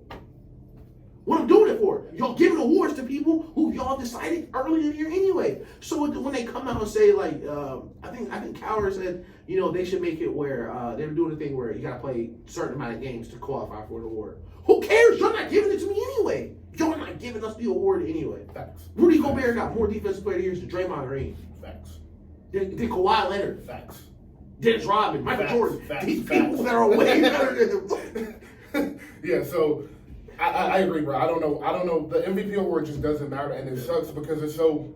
It used to for it. It was a time. It was a time where it hasn't mattered to me because Kobe got one. Kobe got one MVP. Yeah. Kobe Bryant. That's true. The Kobe Bryant, not some other guy. Steve Nash got two. Luckily, listen, y'all lucky. We were kids when Steve Nash won them too. But boy, y'all lucky social media wasn't around when they won those awards. But Kobe Bryant is about to have one MVP. It's going to have one MVP, and Joker's just going to have three. That award does not matter. It's simple as that. It's simple as that. He gonna win 3 straight. He's gonna win 3 straight. He gonna win 3 straight and not be a top 3 player. He's gonna win 3 straight, and LeBron James, Kobe Bryant have never won and done that. 2 of the 3 greatest players ever to touch a basketball have never won 3 straight. And if he's, and I understand. Listen, if he's having the best regular season for 3 straight years, I get it. He hasn't. He literally has it. He's just doing the thing with the MVP for me is if you're going to win the MVP back to back, then your second season has to be something different than your first season. When Steph won the back-to-back MVPs, his shot percentage went up. He averaged 7 more points a game. He averaged 2 more assists. He had the best record ever. He won the scoring title, so it made sense on why he won back-to-back MVPs. Jokic won an MVP doing the exact same thing he did the year before, and now he's doing the exact same thing with a couple more assists. And now we're acting like it should just be like he should win a 3rd MVP, and it's more of the same. Nothing. Like, and listen, I'm a reasonable guy. Jamal Murray goes down. That's what I was about to say. Jamal Murray went down. Michael Porter goes down. You don't got no teammates. So last year made sense. Last year I won't even be that mad at it. I get it. You carrying the team. These niggas all back. Everybody's back. Everybody's back to play. You're not. And y'all got better. The team got better actually. Bruh. Got KCP. Like you are not. This is not 2 or 3 years ago, Jokic, and it's just frustrating because if he wins a 3rd one, it's just gonna be a bad one. It's terrible. It's just gonna be a bad one. But I wanted to ask before we go to break, who, if you had to pick right now, with everything you've seen, assuming everybody is healthy, right? Who would you have in the Eastern Conference Finals and Western Conference Finals? I won't say the finals pick right now. I'll say just those 2 final series. Okay, I'm gonna go Cavs. I really believe the Cavs are gonna beat the Bucks because I don't think Chris Middleton's gonna play. Okay. Oh well, you said so. No, like you can assume stuff like if you've been hurt all season, you can assume that. Okay. Oh, like no, like Anthony Davis being hurt all season. Right. Something. Okay, so no new injury. Like LeBron ain't gonna break. So I'm gonna have Cavs Celtics in the East, and I'm gonna go Mavs Warriors in the West. Okay. All right. So I am still going to stick with that Bucks pick. Yeah. But I agree with you. If if Middleton is not healthy to go toe to toe with them against the Cavaliers, I think they're going to wear Giannis down. I think they'll literally just smother. They're going to need Chris Middleton, especially in that series, because he can space the floor so much better than what Jrue Holiday and them can do now because of his range. Yes. I don't want the last thing we really want to the Bucks really want to see is Jared Allen and Evan Mobley both sitting on both sides of the low block. 100%. Like, just go somewhere else. 100%. Yeah. And I will say the one thing that usually scares me about teams like the Cavs is their lack of experience. But D-Mitch's been in the playoffs every year, and he's been carrying, carrying. Yeah. So he's not going to be afraid of the moment. So yes, definitely if Middleton isn't there, I would have Cavs Celtics. But I'm going to say Middleton is healthy for my scenario. I'm going to go Bucks Celtics. Okay. But in the West, I'm going the Warriors for sure. Mm-hmm. But I truly do believe if the Mavericks play a fully healthy Suns team, the Suns will win that series because I think KD has something to prove in the playoffs. Oh yeah. I think look at what KD has done since he's left the Bay, bro. He's been hurt. Then he lost because his foot was on the line, and Kyrie got hurt, and James Harden was on one leg. Yeah. Got swept, and now we're here. Listen, KD really got something to prove. Life comes at you super fast. All show we've been talking about how these windows close super fast. So I really do think this is KD's year to prove something. So I'm going to say Phoenix and Golden State is the Western Conference Finals, which I think will be great for the NBA. I'm going to say the Phoenix and Mavericks play in the second round series, and they beat the Mavericks in 7. I feel bad for KD. But I do feel bad for KD. I feel bad for KD because, boy, if KD don't win the championship this year, no matter where he loses, it's going to be a real bad look. Because you get first round, and damn, you got first round again. Second round, you're going to be playing the Mavericks. Lost to a former teammate in Luka. Lost to a former teammate. That's fine. You're gonna lose to a team that like you're here to beat them. Mm-hmm. We lost to them this year, KD. Yes. We traded Defensive Player of the Year candidate Mikal Bridges, up and coming young talent, for you. Because we could not score with them last year. They literally ran us off the floor at home. Yep. Don't want to lose again. And you, oh my God. Don't let them lose to the Warriors, though. Oh my, boy. Don't you go lose. Don't you go lose to Steph. Don't you lose to the Warriors. Don't you go lose to Steph. Oh my God. Don't you go lose to Steph, bro. KD, bro. Boy, he's in a tough situation, bro. Listen, they say, I think Rice said this. He said, no legacy should be improved by losing a game. If the Suns are if KD's scraping by carrying the Mavs, and he know he got the Warriors up next,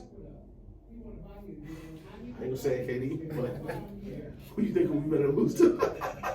I'm not gonna say to lose the game on purpose. I'm not gonna say lose the game on purpose.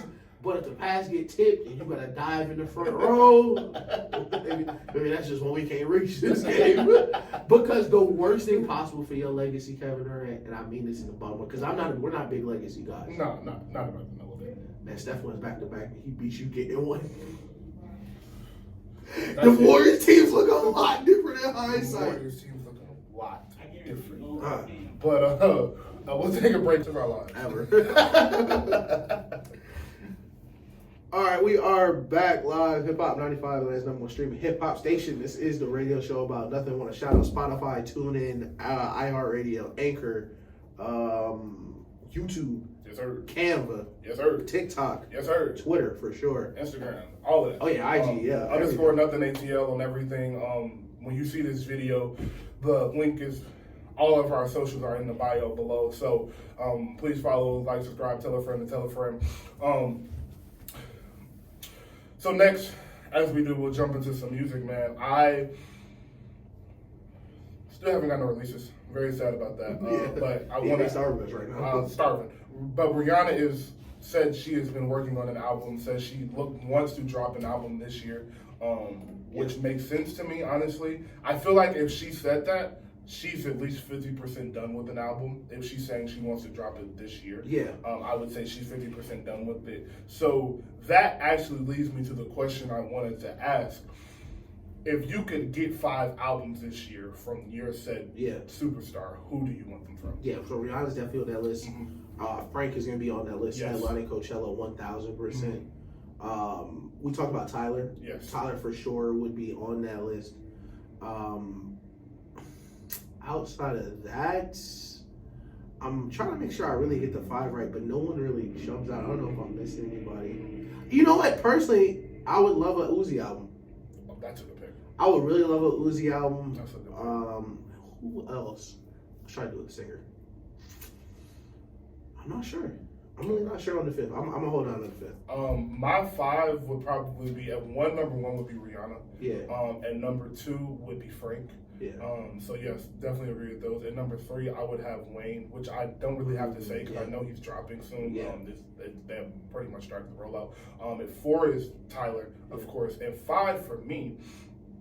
is actually probably one of surprise pick. I'm surprised. I thought you were going to say this, but I'm ready for the Weeknd to drop again.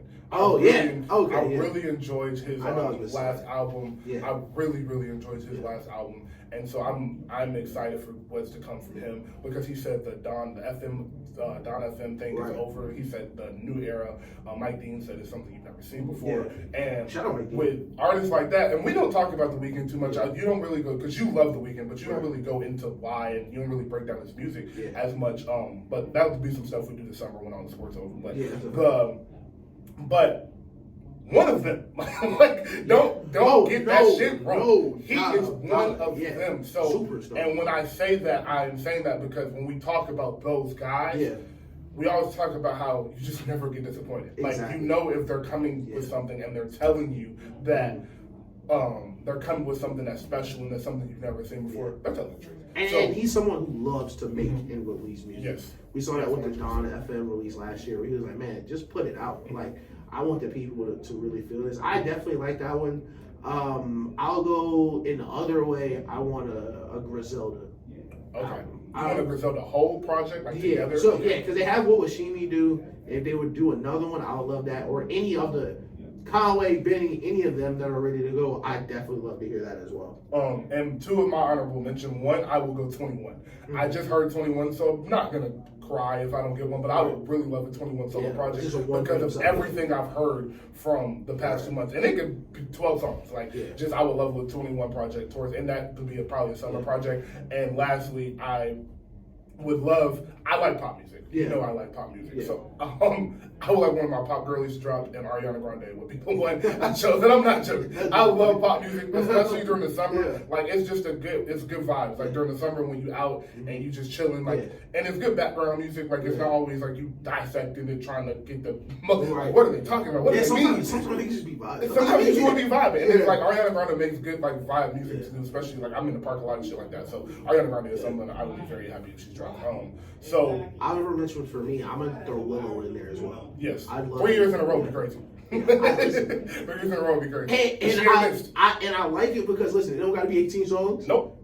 Listen, give me 10 songs every year. 10 songs every year, I'm cool with that. You know, hold me over. And I'll go to other Smith. Jaden, I would love a Jaden album. Jalen was on he's tripping, so he was on the jiggers. I was on them jiggers, man. TV, dog. It was like, what's wrong with Jaden Smith? I know what's wrong with Jaden Smith. It was on what Tyrone was on. What was off a jigger. But so music is on the way. I'm sure music is on the way. I'm not really expecting nobody to drop for the whole 12-month calendar, so it's for somebody to come. But it looks like Wayne is gearing up. He posted a picture with Swiss. They just Swiss picked it up. They just scared of you, SZA. They just scared of you, man. They just don't want to face you, SZA. Drama's about to drop an album. He just dropped his lead single with Lil Baby, and I think it was Lil Baby. Somebody might not be Lucy, but yes. So Drama's finna drop an album. I am excited for that. The Drama era continues. Yes, the Drama era continues, and I expect him because you do have to understand the music industry, and in doing so, you'll know if somebody's hot. Then the artist is going to jump on that person's song. When Lil Baby was hot, everybody was asking Lil Baby for a feature. So Drama's hot right now. So the verses he's finna get for that album are going to be so fresh and like, I got to deliver on this. Drama tape. Because I know Drama. Drama. Now, like, Cali do an album every year, and it's for the younger artists, it's a big deal to get on the Cali album because it's like, bro, if I started rapping and Cali asked me to be on an album in 2 years, I would be like, what the? I want to get Cali. That'd be crazy. But like, for Wayne, for the guys that he called for every album, is just like, that's his dog. That's a Cali feature. They don't gonna give it to him. But you're not gonna get what you're gonna get on a fresh DJ Drama tape when he ain't dropped a tape since 2017 almost. So So I am excited. I am excited about what is to come. I don't mind it not being a bunch of music being dropped in the first 2 months because you usually forget about it. Right. You usually forget about it. By the end of the year, we're gonna be like, damn, that dropped. Exactly. So the March, I think you'll start getting these releases towards March. Masego just said he's dropping an album. Like I said last week, Daniel Caesar is dropping an album soon. So the summer will be full. The summer will be full. Probably every other week it'll be a major drop. Okay.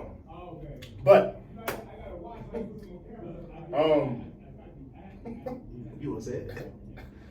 I don't, because I don't want to give these people a light of day. But I feel like we do have to talk about it. Just for a little bit to wrap up, is Jadakiss better than Lil Wayne? Am I missing something? Fam, listen, that had to be one of the funniest shit I've ever read on Jadakiss. Listen, I love Jadakiss. I love Jadakiss, bro. I do too, bro. I'm talking about Lil Wayne, bro. And I tweeted this yesterday, bro. And I hate how somebody just say something and niggas repeat it to the point don't nobody ask what it means. Cause what does it mean that Wayne music ain't age well when he birthed a generation of rappers? What about his music didn't age well that you heard it for the next 30 years of your life from every rapper you have ever heard since? So how did it not age well? It did. It's like, oh yeah, Cream Scott can't age well. Like what do you mean? Like we literally all these rappers talk about Wayne differently. And it's so funny because Jadakiss is one of those rappers who talk about Wayne differently. Jadakiss is on camera talking about he was begging Khaled to get on Wayne's songs. When he did that, when he take it over and all the, he was literally on camera talking about, yeah, I was begging Khaled, let me get on him. Because it's just so different. Jadakiss and Wayne got a song together. And Wayne was cleaning him up. Man. A couple of them, too. Dog. A couple of them. He said these niggas act like women. Shanae, oh my goodness. Like when Martin used to dress like Shanae on the show. Because these niggas is acting like, yo, it's very frustrating hearing what niggas say about Wayne because of really how different he is. And listen, open challenge to anyone who disagrees, line it up. Talk to me. That's why I stopped. I'm not arguing trying to line it up. Because niggas be wanting to be Mr. Opposite Opinion Man. I want to be, I'm going against the grain. Wayne music already back. Line it up. Line it up. And it don't matter how many songs you get. You could do 40 songs with Jadakiss. I wouldn't let you get on the board. 50 songs. I literally would. I don't think it's a number y'all could go to where Jadakiss scores. Stop it, bro. Like this is Lil Wayne we talking about. It. This is Lil Wayne we talking about, it's bro. Lil Wayne we talking about, bro. And niggas act like Lil Wayne's career started in 2015. Bro, Lil Wayne dropped a platinum album at 14 years. It's been a bunch of crazy Wayne discourses. And it was like, damn, Wayne don't got no classics. Wait a minute. He ain't dropped 4 Carters for you niggas to be like, ain't no classics. What are y'all talking about, bro? Y'all just be saying shit and just want people to agree with y'all. I don't know if y'all be trying to get clicks, views, whatever it is, bro. But please stop disrespecting that man, bro. I saw one. He was like, bro, it's not fair that Wayne can just rap while other people beats and that be his best thing. Why not? But why not? Why all of a sudden is that a problem? Why all of a sudden when that was something that was a staple in rap? It literally created rap. It's literally what rap is. Rap is literally rapping on someone else's beats. Rappers are not making all these beats, bro. These are not beats that Gucci Mane was down there in the basement punching in. Like what are y'all talking about, bro? I think it's so crazy, bro. And that's Wayne, but like that's Wayne we talking about. That's Lil Wayne we talking about, bro. So please just stop it, bro. Yo. Please. So seriously, and I love Jadakiss. I think Jadakiss is one of the 10, 15 best rappers ever. Like, Jadakiss is him, bro. Really. I get it. But there is a difference, bro. There is just a difference, bro. Like, Lil Wayne has been doing this. It's not even like, you know how we usually, listen, one of our go-to phrases is the difference between the Chrysler and the Rolls. It's like the difference between a Chrysler and a rocket ship. Like not even no regular car. Like it's not like Jadakiss a bad rapper. Jadakiss one of the best rappers ever. But it's like, man, it's like the fastest run at your high school. Bro. And then Usain Bolt run by. Like, please, bro, this is Lil Wayne we are talking about, bro. I don't know why it's cool to disrespect this man and say he ain't dropped no good music since the Carter 3. What the fuck are y'all talking about? And you know what's crazy? That's what made me so mad. Even if you entertain the argument, let's say Carter 4, that's 6 foot, 7 foot. Let's just say from that moment forward, he didn't drop no good music. That's more than Jadakiss. That's literally more than Jadakiss. You can go album by album. That's more than almost any rapper ever. He's 4 Carters in, plus the mixtape, plus the Hot Boys. He been rapping since he was 13. Like, yo. The Block is Hot came out in 1997. That was his first platinum album in 1997. Stop it. You don't know what's Please. You know what's happened in 1997? Kobe took his first dribble in the NBA. That's how long we're talking about. Kobe's rookie year was Wayne's rookie year, and he went platinum. And Wayne is still doing this. We haven't brought up a feature. We ain't brought up a real mixtape, something like. We haven't even picked out. We haven't even named songs yet because it just wouldn't be fair. Like, stop. You wouldn't even have to scout for Jadakiss. You wouldn't even need to plan songs ahead. You could at least just take your regular Wayne playlist and play it. Stop it, okay? All right. So this ain't Dipset, my nigga. Don't get me mad. Y'all gonna really get me mad. Stop, bro. Stop. Just stop. You know what it be? It be niggas from San Diego. It be niggas from Palo Alto. Like the West Coast niggas who don't get it. Niggas be like, music ain't aged that well. Man, listen, that's what be killing me. It be the West Coast niggas and it be North niggas. Deck Ryan, Wiz Khalifa. Like, Wayne music ain't aged well. He birthed him. That's his music right here. That lighter flick, that's him right there. Everything he's doing, like. Oh my God. That's his son. Yo, his music ain't aged well, but he getting $1 million a show in 2023. But his music ain't aged well. His music ain't aged well, and it's everywhere. It's everywhere. It's everywhere. Still good playing everywhere. You still go to clubs in Houston and they still playing Rolling. Like they play Rolling every day. Like every day it's played. John. Charlene was in the club sending me videos. She was like, look, it's John. Oh, it's I'm going in now. Oh, they playing Rolling now. Yeah. These songs came out post 2010. Yeah. Bro, like the Carter 1 came out in 2004, bro. 2004. Kobe had just got done 3-peating. Braun rookie year, he dropped his first card. It's so crazy, bro. Shut up. Shut up. Listen, because if it wasn't, shut up. Because that's what we're gonna name this episode. Because if it wasn't for Wayne, it wouldn't be. It wouldn't be, bro. Come on, bro. It just wouldn't. Simple as that. Simple as that. The lives these niggas are living now, fast cars, models, bitches, tattoos, all that. That's literally Lil Wayne.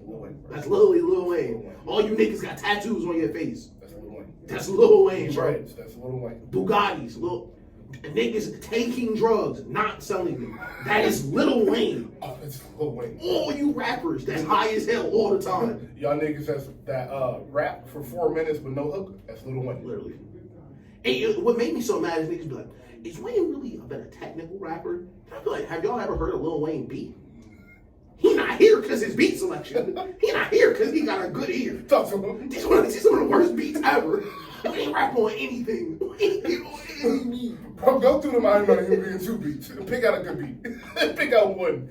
Other than Love Me, pick out a good beat. Like Hov, people like, man, Hov not the best technical rapper. All right, but Hov, best beat selector I've probably ever heard. Top 3 at worst. Wayne, he just hitting shuffle. Wayne be in the studio 6 hours. He done rapped over 12 beats. They don't matter to him. Just blow one in. Like, just play it. I will do it. I promise. I'll figure it out. Bruh, the flow switch, it's so disrespectful. He has gone through flows.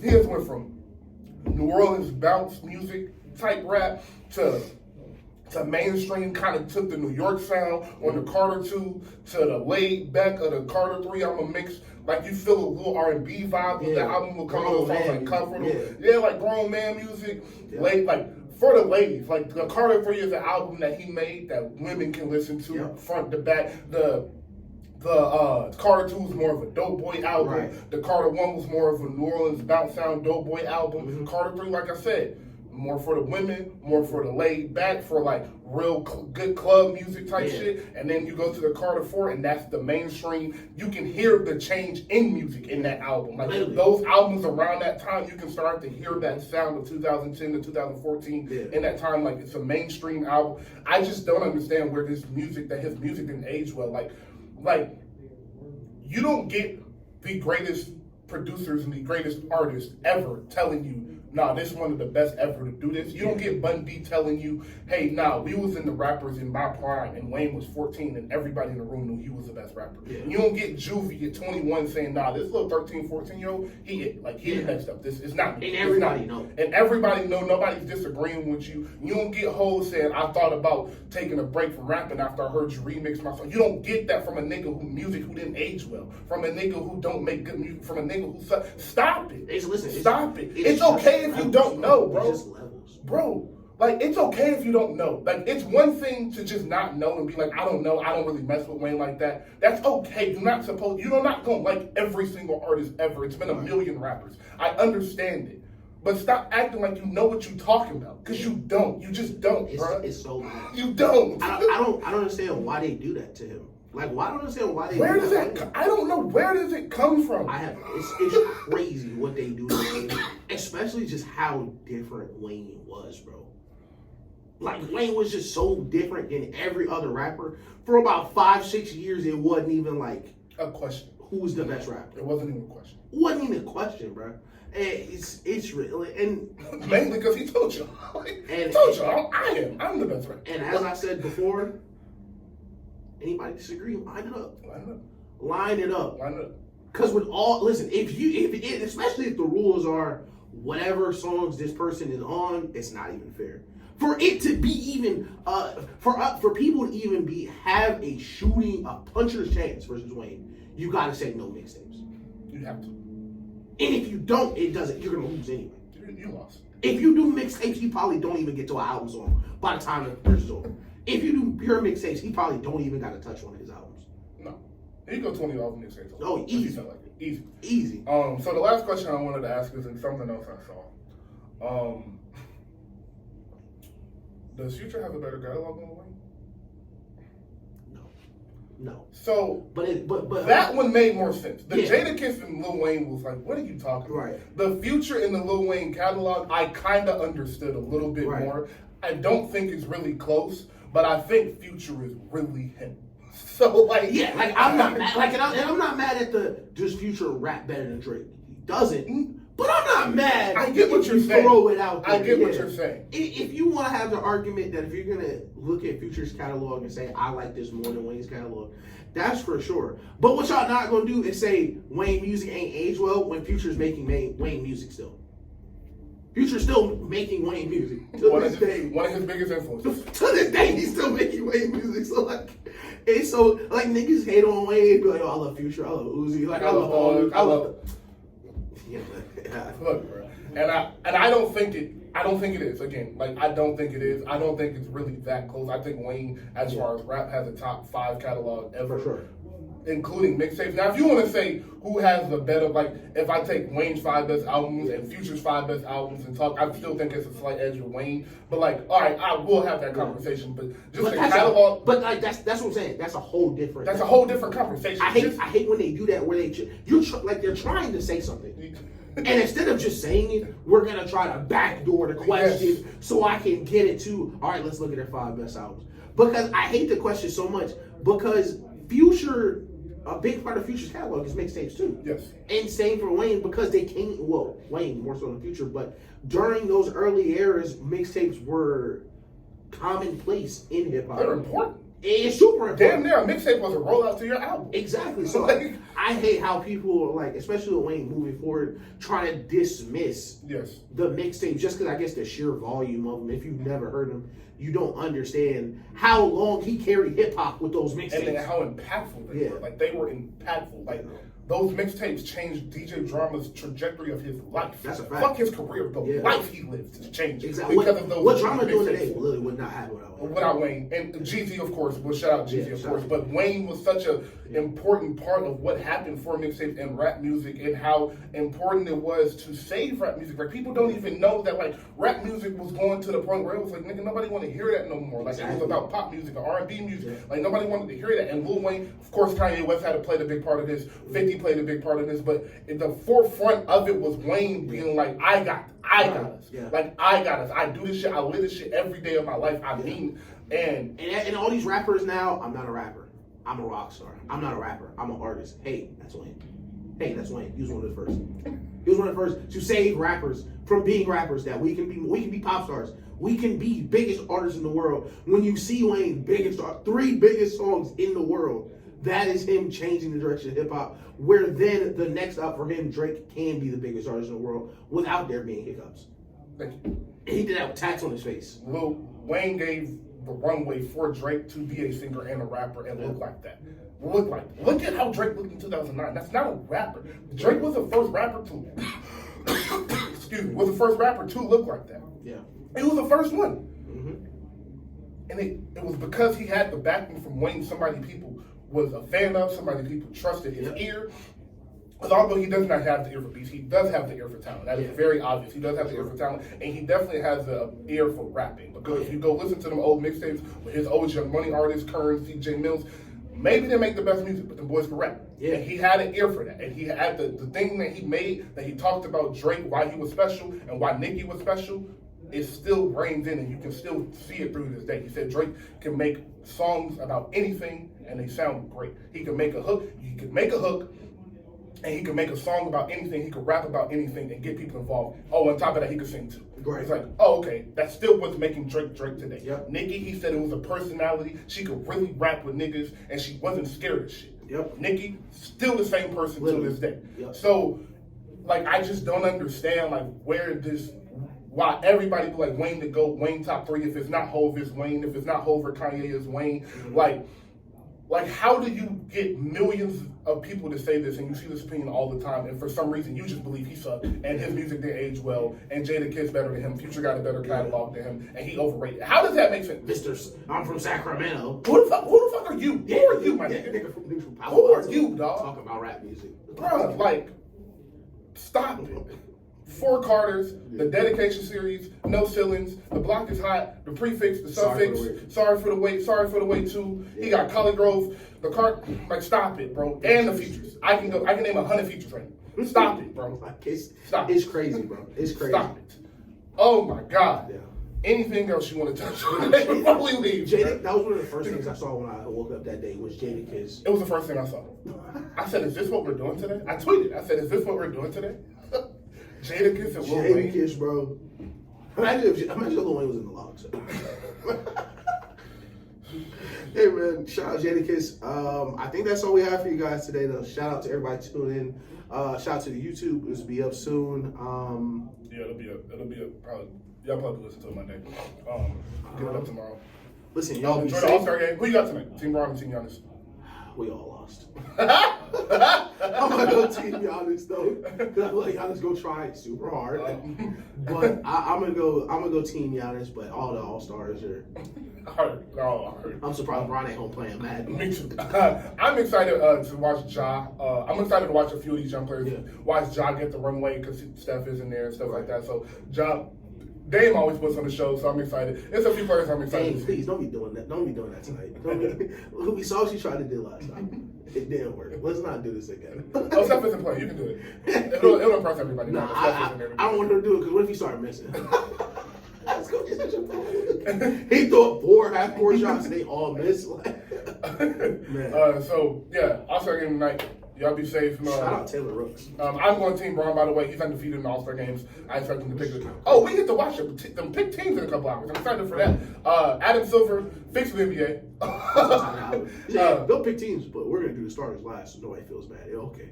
Dog. Yeah, These niggas have hundreds of millions of dollars. Shut up. Bro, like they can't handle getting picked last. Like you can't handle getting picked last of the All-Stars. Yeah. You one of the 30 best players in the NBA. You got picked last. Back in my day, so what? You got picked last.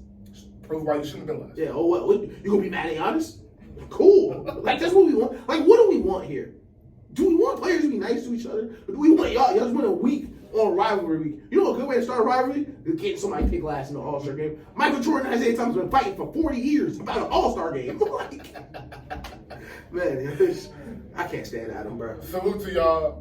Have a great weekend. I appreciate y'all for tuning in. Like we said, like, subscribe, comment, follow everything below in the bio. And y'all have a fantastic week.